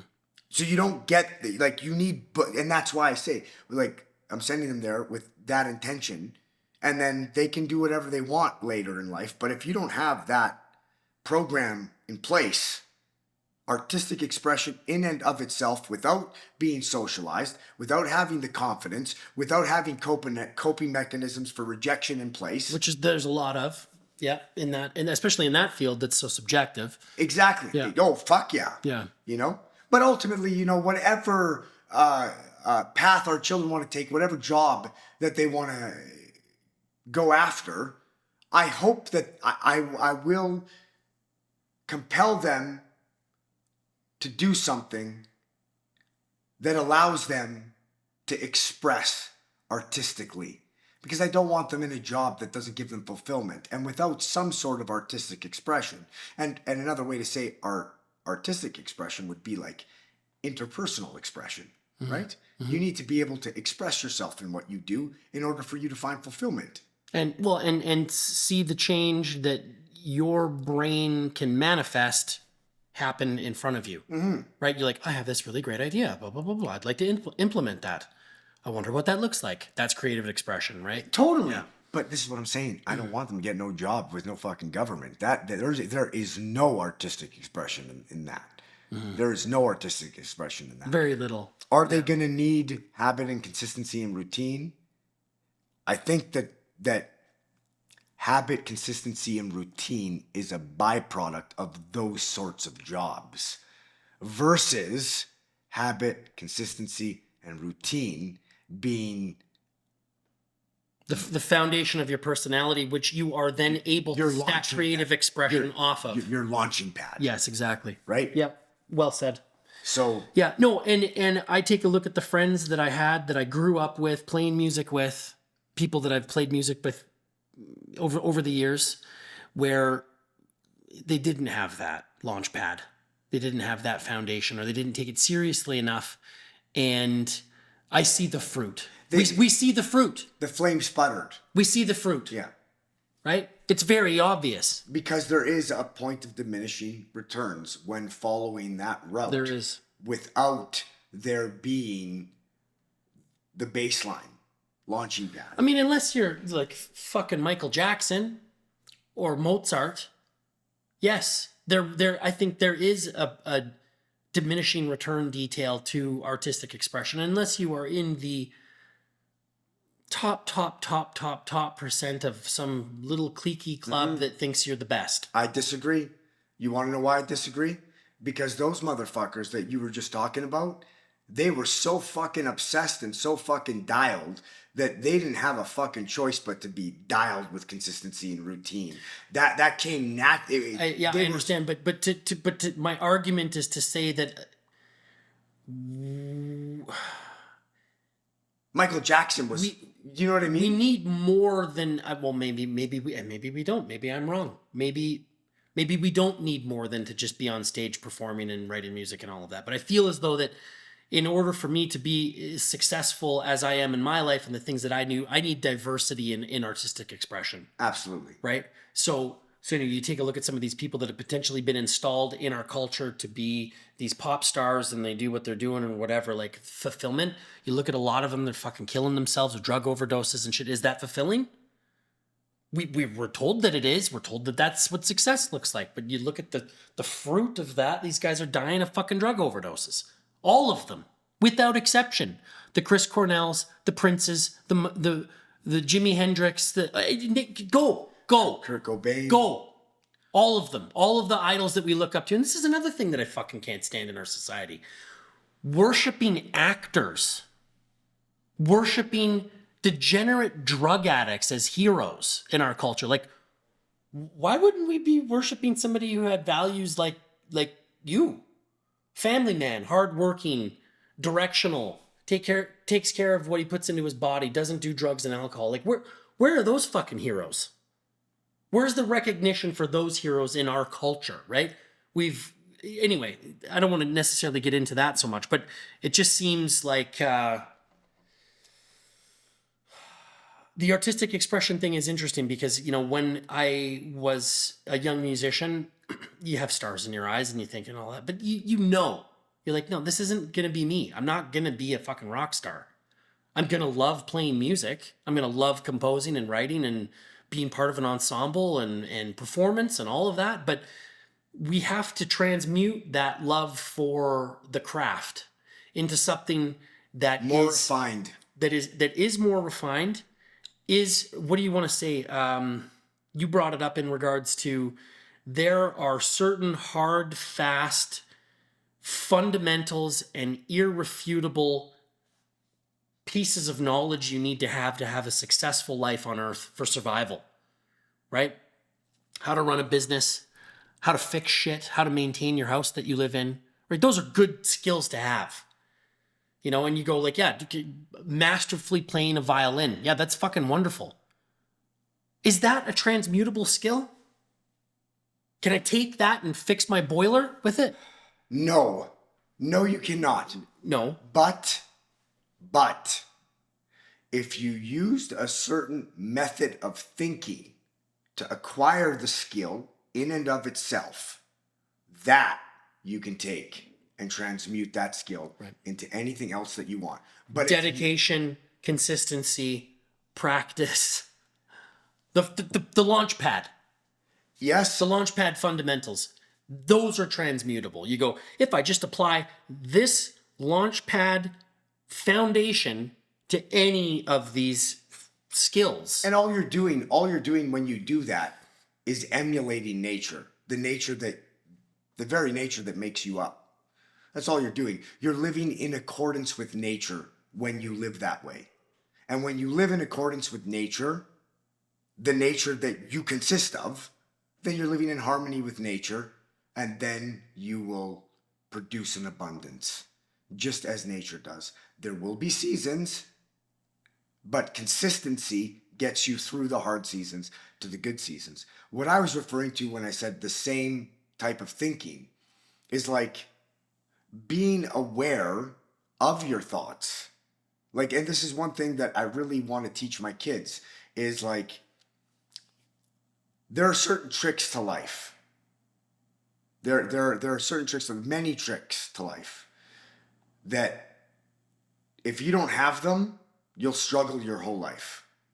And your ability to adapt perspective on the fly in the present moment under certain circumstances to get you through the temporal without losing view of your long-term ideal goals is a fundamental skill set that I feel is the crux of human experience. So people get caught up in a moment, they get distracted from the actual goal. They get distracted from time. And what I mean by that is a lot of people go through difficult times in their life, and me included. And it's only as I've matured that I've been able to really capitalize on understanding this idea that no matter how difficult a situation is, it's in flux. Yeah. And it is not permanent. And I've lost some friends to suicide, right? And it's like they thought it would never change. And when you think something never has the potential for change, you lose hope. So the idea of being consciously aware of your thoughts, not slipping into a rut or a tunnel of thinking that then overwhelms you to the degree that you cannot see that this is just temporary, is a very dangerous thing, I think, in life. Because what ends up happening, if you can't escape that thought and the emotion that comes along with it for a while, and there will be periods in your life where you cannot escape the thought that this sucks. Yes. For a while, what ends up happening ultimately is you end up creating a habit of thinking. And once that habit of thinking takes hold of your thought processes, you're fucked. You're fucked because now you're in a rut that you can't get out of because that habit has petrified in your mind. And now you lack the ability to think outside of that thinking, right? So that's why I say that, like, having the ability to change your perspective in the moment, temporarily, amidst the endless variabilities that could occur in your life, surrounded by the people that you love more than yourself, seeing them suffer, not having their suffering impact you, so now you're suffering, because now you're suffering, you can't think clearly. So being able to change your perspective in those critical moments and being aware of the fact that this is not going to last. And it's not going to last just like a behavioral tendency of your child between the ages of 4 and 5 is just a part of development. Yeah, it's not the direction they're on, it's something they're passing through. Yeah. Exactly. So like for me, if I lack that ability and I see my kid have a panic attack, and I, instead of having the perspective, say, fuck, they're having a panic attack. Maybe they get that from me and it's genetics for me because I get fucking panic attacks and now they're having fucking panic attacks. Are you okay? Let's go see a fucking psychologist and a therapist now when you're 4 or 5 to help you with these fucking panic attacks because I don't want what happened to me to happen to you. Mm-hmm. You see how that can spiral out of control? Now I take them to a therapist. The therapist diagnosed them with panic attacks. Yeah, and that medication the rest of their life. That further confirms my fear yeah. that it is something that they have a genetic disposition to. And this is where you get these generational issues. Toxic thinking patterns. Exactly. Yes. So having the ability to separate yourself from that situation, think objectively, remind yourself this too shall pass. Don't get too invested in any thought or mode of thinking. You can't. So this plays interestingly into a question that I have because it sounds familiar. It sounds like a similar mechanism. It's fundamental to success, man. Yeah, I think it is as well. I have a close friend of mine that I've known for a very long time that has the physical inability to admit that he's wrong. I've never heard it out of his mouth, especially on the fly, like what you're talking about. You were proposing that we could be in the throes of a situation that could potentially propel us in a violent direction or end our own life or whatever, but be able to put the brakes on that situation and change our thought pattern in order to do the right thing, right? Same could be said in a less dramatic situation whereby you're heading down the pathway of a thought. You come to the realization in front of somebody else points it out to you. This is a dangerous road. you're fucking wrong and it's obvious. But because of whatever reason, whether it be like your stubborn wiring or the fact that whatever, Ego, pride. all of that shit, cannot admit you're wrong. Fuck, is that frustrating? I'm really struggling with that. You know why that happens, right? You know how that happens? Because I thought about it. You know how that happens? That happens when, thought and emotion are not uncoupled. What? You get emotionally connected to the thoughts that you're having and you're invested in them. When you have a thought that's unbiased emotionally, okay? The thought in and of itself is unbiased. But your experiences in life now receive that thought emotionally charged. If you can't step out of that emotional charge and think objectively, that emotion comes behind the thought and begins to push the thought. So now you're not thinking with logic and reason. And when you're not thinking with logic and reason, you are no longer an exceptional human being. One could argue that you've Devolved. Yes, absolutely. Yeah. Because those two things, logic and reason, is like Those are our defining features. exactly. So if you let the emotion provoked by the thought fall behind the thought and start pushing that thought, you're done. You're done. Because now you're thinking out of emotion. And when you're thinking out of emotion, you're not thinking in a controlled or directional manner. The emotion is what's propelling you. And that's when that thought begins, I mean, you and I both know this. That's when the thought becomes irrational. Yes. Right? And then like now you start thinking irrationally, but because the emotion's pushing the thought, you can't get control of it anymore. Mm-hmm. And you start projecting. But that is what happens, Mike. Exactly what you just said. Somebody emotionally enters a situation whereby there's one person with an emotional stance looking at the subject that is the case, the truth of the situation. The truth is then recognized by both parties. One party is waiting for a backup response, right? They're saying, well, wait a second. We both just realized that what it is you're proposing is wrong. Your duty in this situation, from a social contract perspective, in my eyes, is to admit that you're wrong instead of getting behind the idea and pushing it closer toward me in that panic mode that you're describing. You got to walk away from that fucking thing. It's a grenade. It's going to explode in the middle of our relationship. But you have somebody that insists on bringing it closer to you, because that's what it feels like is happening. It feels to me like if you and I are in front of a situation and we realize that it's fucking wrong, but somebody else doesn't, and they continue to perpetuate that's carcinogenic. That's completely fucking toxic. And I don't know how to remediate in that in my mind so that I can look past those series of situations where I've been in a situation where this person continually has not admitted that they're wrong about certain very fundamental things. How do you work past that?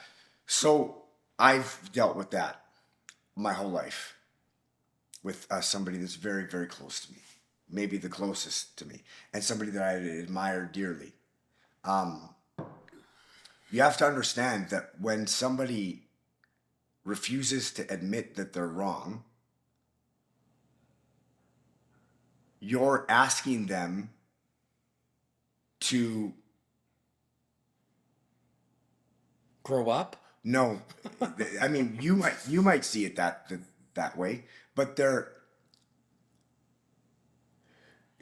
reason why they're arguing with you, even though they know you're wrong, is because they've created a ideal persona. This goes back to the yes, right? Yeah. And that's really where it stems from. So when you're asking them to admit they're wrong, you're asking them to break down the veil of you're asking them to break down. We're asking them to dissolve their ego. You're asking them to break down the veil of the reality that they've created in their mind about who they are. So they're taking it personal. And if they admit they're wrong, then they don't know who they are.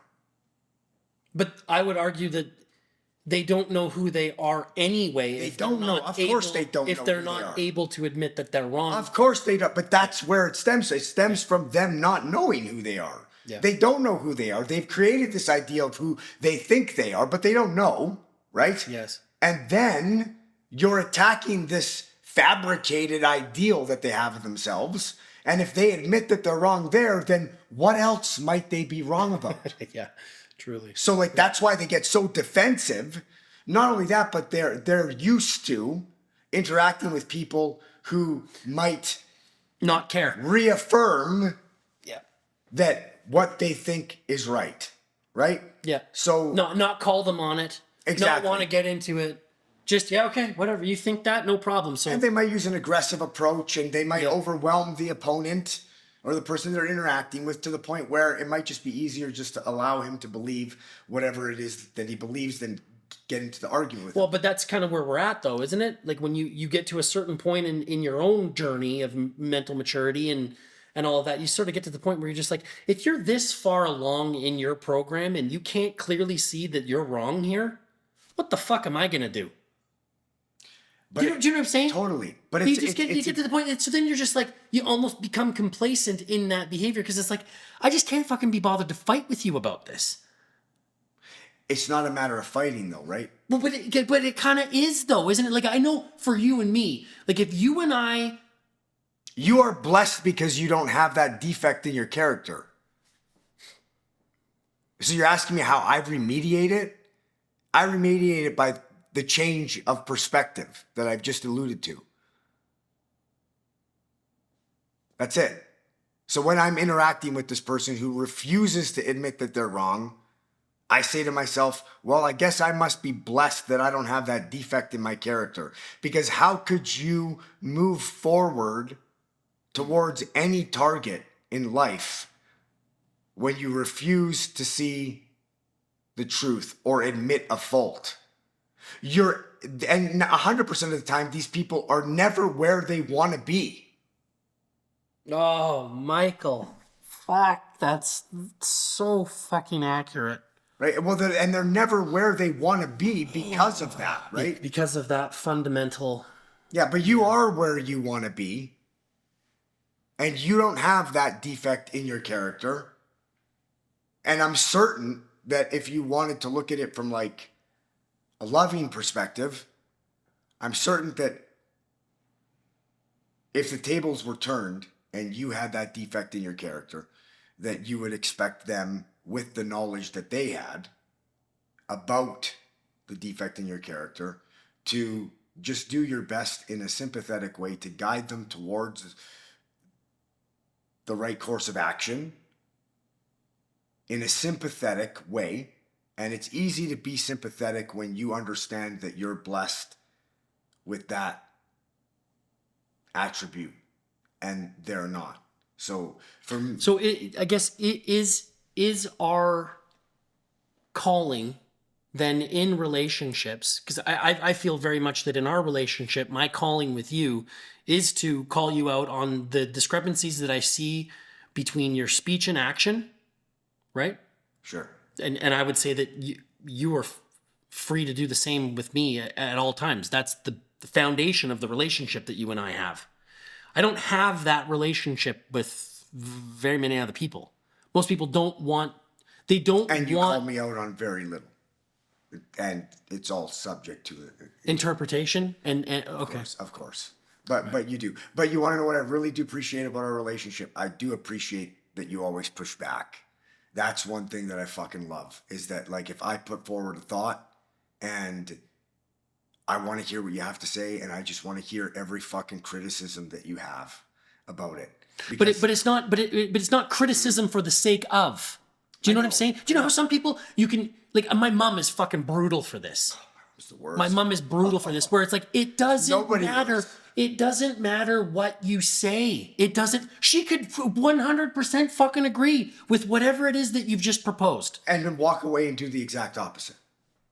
But I find that it's like, it's the counter, right? It's like, even if she thinks the thing you're proposing, she's going to counter you on it, right? I don't want to have a relationship with anybody like that.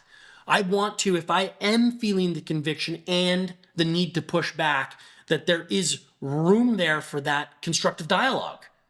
And I think that that's the biggest thing that, you know, Jordan Peterson has this thing. It's like, we have the ability as humans to let our ideas die instead of us. So many people are just like so careful with their ideas. Oh my God, I don't want this idea to fall on the ground and crack in half, and realize that that's a piece of shit idea. That's my idea. Oh, I got a couple of those. Instead of the ability to like fine tune those ideas, make sure they really are they fucking good or not? They don't want to because they identify their personality with the idea.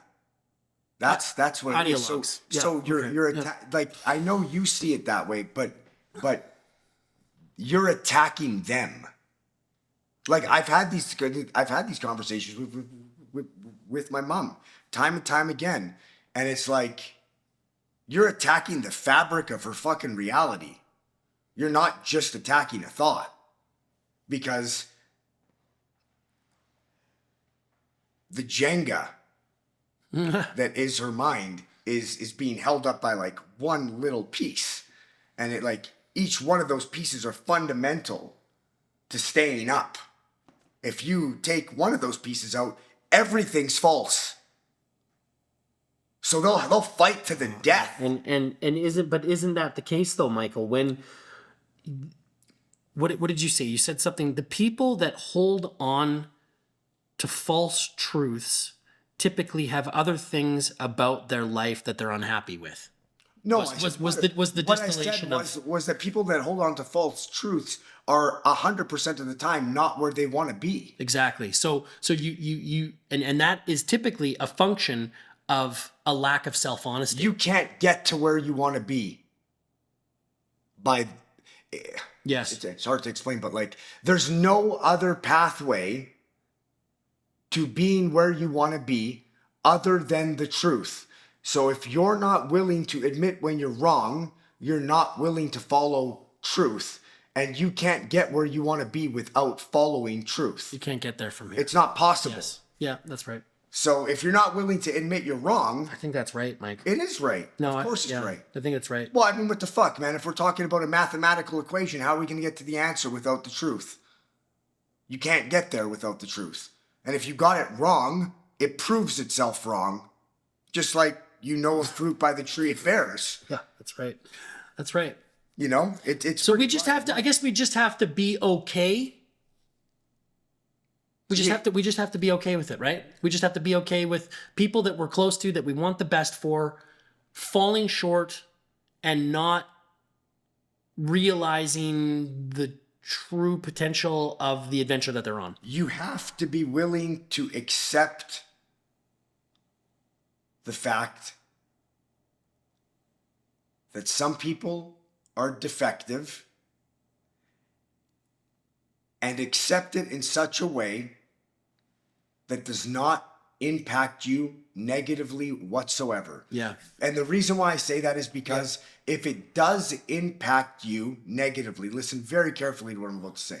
If it does impact you negatively, you do have to understand that in that given situation, by your own definition, the weaker is taking from the stronger.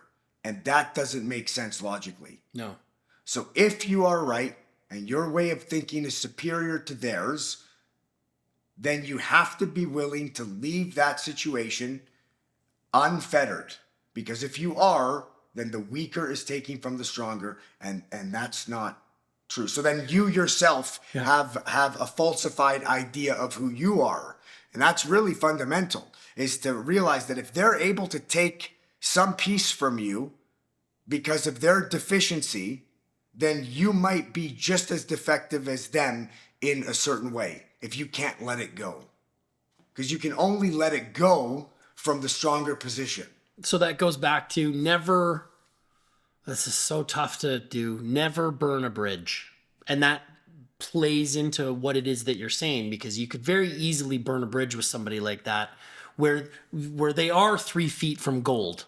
And maybe they're just about to have this realization, right? And because of all of the witnessing that you've done to their life and your life and the times you've been wrong and admitted it or not, because I'm not saying that, I know. I'm not saying that, we're saint down from the fucking mountains here, but I've been starting to look at. I know you admit when you're wrong. Yeah. Willingly. Well, you have to. Yeah, I know. So I'm starting to look at people differently now that I'm however old I am and a parent or whatever. I'm starting to look at people in a more reptilian way, right? Like, I did this before, but I'm doing it even more now, where I'm looking at very specific movement, both physically and intellectually, right? I'm trying to track people's movement and create a series of data points where I can go, let's say you're tracking one of your employees and you're going, every time I send this person to go do this, they're dragging their ass. Looking for consistency and tendencies. Right? I'm creating data points, right? I'm just trying to just focus in it. If I look at this person, I'm going, what is this person doing? What is the result of when I give this command to somebody? You're looking for some insight into the future. Exactly. What can I expect? What can I expect to happen? I know with you, when I pick up the phone and say, Michael, I need you to be here in 10 minutes, I can expect that you will drop everything that you're doing and be there. Those are the data points that you've given me. You know the same with me. Yeah. Right? Some of my employees, I'm looking now at what they bring from an energetic perspective to a situation when I ask them to do a certain task. Are they motivated to do that task? Are they indifferent? I have some employees where I give them a task, I'd give it to the other employee, give him this employee. This guy's like, fuck, I'll do that all day. I'll do that. I don't give a fuck. The other one is, I don't want to do that at all. Right? So then you're trying to like constantly hybridize these situations so that, as you say, you know what you can expect in the future from these people. If when I'm going through these data points that I'm creating for these people, I can always expect that when I run into a situation with certain people, it's always going to be this negative, not take responsibility for my actions, not admit when I'm wrong, blah, blah, blah, blah, blah.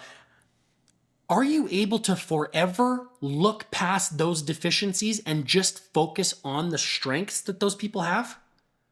Do you know what I'm saying? It's like, I know exactly what you're saying. Do you know what I'm saying? It's like, at what point where we go through like, well, we just went through 20 variations of the exact same situation using different interactive components. And in every single one of these situations, we've always ended up in the exact same fucking position where you can't admit that you're wrong, but you're infinitely fucking useful in a whole bunch of different other things, which are very difficult for me to look past and outweigh the other one to the point where, am I going to have this conversation with you? Like, this is like a tragic flaw of the protagonist in every single fucking novel that you could read on the subject.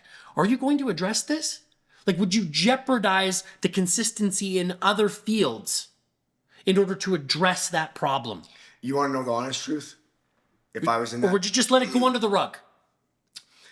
The honest truth to that question would not be, like, my opinion on that situation would not be what you're going to expect. Because what I would say to that is, well, if he is consistently responding the same way and it ultimately has a negative outcome, an impact on your psyche, I would say that it's hypocritical of you to expect him to change his perspective if you're not willing to change the way that you receive it.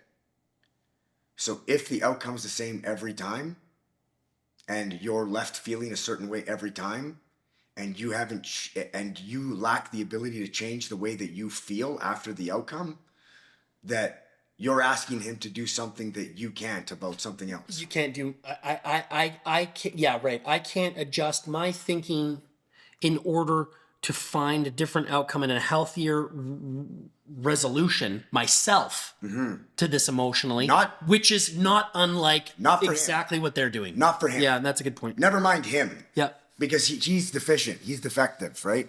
But for you, if it's getting frustrating to the point where you can't see whether or not it's worth the benefit of all these things that he's really good at, minus this one thing that he's not, but this one thing that he's not really frustrates you, and you can't change the way you think about that to exploit the infinite, in your words, other benefit that this man might possess on your crew, then that's a defect in you that you can't acknowledge. Yeah, you're right. Yeah, that's right. Yeah, that's the way that I would see it. And you want to know why? You want to know why? Because, and you're going to laugh, man, you can laugh all you want, but I ain't going to give him that power. I am not going to hand over the keys to my sanity or my contentment or my poise because of his inability to admit that he's wrong. I'm just not going to do it. If that's where he wants to stay, I can't get him out of there. That's the fruit you get to eat. In the meantime, I will exploit the skill set he has to the degree that I can, which, might I add, is limited by his inability to admit that he's wrong. Mm-hmm. But to the degree that I can, I will, and I'll reap the benefits of that skill set, while avoiding the potential negative effect interacting with him when disagreements occur on my own psyche. That's how I would deal with that. Mike, I think that that is a wonderful place to pause for a time, because I know that this won't be the last time that we're going to have one of these summit conversations. I hope so. That was a good wrap up to what was just an awesome year. We got to enjoy, I think, as our families, the heads of our families, to be able to have had all of the fun that we had together last year was awesome. I just wish that we could. I was talking to my wife about this before we end. Me and my wife have to schedule fucking time. Like we breathe, like we make time to shower, right? We make time to make dinner because we have to fucking eat. Me and my wife schedule time like one of those things, okay? In order for us to have a date night. Yes, you two, isolated by yourself, intimate. And what that means is this. Well, I guess sleep has to be neglected. I guess the laundry needs to be neglected. I guess the house being spotless needs to be neglected, because our load is so big that if we don't prioritize it above certain things after a certain amount of time neglecting it, it will be perpetually neglected. Mm. So yes, now you're right. Our life has gotten so packed that we need to neglect priorities in order to prioritize some things that can't be neglected very long. Mm-hmm. And I propose to you that we, with our families, because it's been too fucking long now, and it hasn't even been that long, but it's been, a couple months? Yeah. And I'm not liking it. Yeah. And I don't like the fact that we have to get cameras and shit to set aside some time for me and you to talk. And I enjoy our interactions when our families are here as well. I love it. Yeah. Seeing the kids running around and our wives and shit. I love it. It makes me feel really good. So I suggest that we prioritize, which a byproduct of will be neglecting some responsibility in order to make it happen. Because I don't foresee my life getting any more empty. Yeah. You know what I mean? I do. So I think that we got to make it happen here very shortly. I know my house isn't up to your standards, because you're like, Is that what you call it, a house? but that's what I call it. Because I heard you say something to the effect of that a man's house is a representation of his mind. And when I walk into your house, the first thing I'm encountering is your washing machine. Yes, because my mind is clean. Your mind is full of plumbing? It's clean. Oh. It's clean. My mind is clean and my heart is full. Right? And extravagance. Full, cluttered, same sort It's of not thing, cluttered. right? Okay. It's organized. I see. It's not up to your standards. I don't have white oak cabinets. I see. Mine are from Home Depot. But you want to know what, John? They work. They work. And we make dinners. Absolutely. And I want you to come over. I prefer to come here because this is... You kids can break shit in my house instead of your house. Oh, right? My house is fucking destroyed. My house is fucking... I'm so much. I said, there's so much furniture and shit and I just said to Nicole the other day, I'm like, we got to do something. Like, can we just order some bar chairs? And she's like, no, I'm not. We're gonna leave them like this. Enjoy. Yeah. And I'm like, you want to know what? It's good practice. It's good practice because if I can find enjoyment like this, then I'm sure I can find enjoyment anywhere. You know what I mean? But yeah, we got to get together, man. Absolutely. I want to get the family together. I want to get the kids together. And we need to make a good meal. That is another thing that I love about the Pellegrino philosophy. You guys take food as seriously as we do. And it's not just the preparation or the quality of the final product, but it is the entirety of the meal ritual, right? Which is, I think, fundamental. It's a fundamental social, creative endeavor that needs to be perpetuated. And the art of the meal and the family enjoying it together is something that is so beautiful. Oh, buddy. Yeah. We're all coming together. We're coming together in thought, in love, in sustenance. Ideas are being traded. Yeah. Lessons are being learned. And honestly, I mean, the human being grew to significant heights when we found fire. And fire represented a change in diet, high protein, and safety, and warmth, and light. And it was there that we began to share our ideas, and language was born. On the hearth. Right? Yeah. So like when we get together and we're sharing a plate, it's all in the Bible. You know, when you share your table with somebody, it's not just eating. It goes beyond that. That's why you don't invite people like you're not particularly fond of over to share a meal with. It's kind of like hunting. You know what I mean? Yeah. You have to have a certain rapport with somebody to invite them over for a meal because it's significant. Yeah, it is a little bit. It's a very grounding experience. It is. Let's leave it there, Mike. Thank you. Thank you. Sorry, I almost crushed your hand there.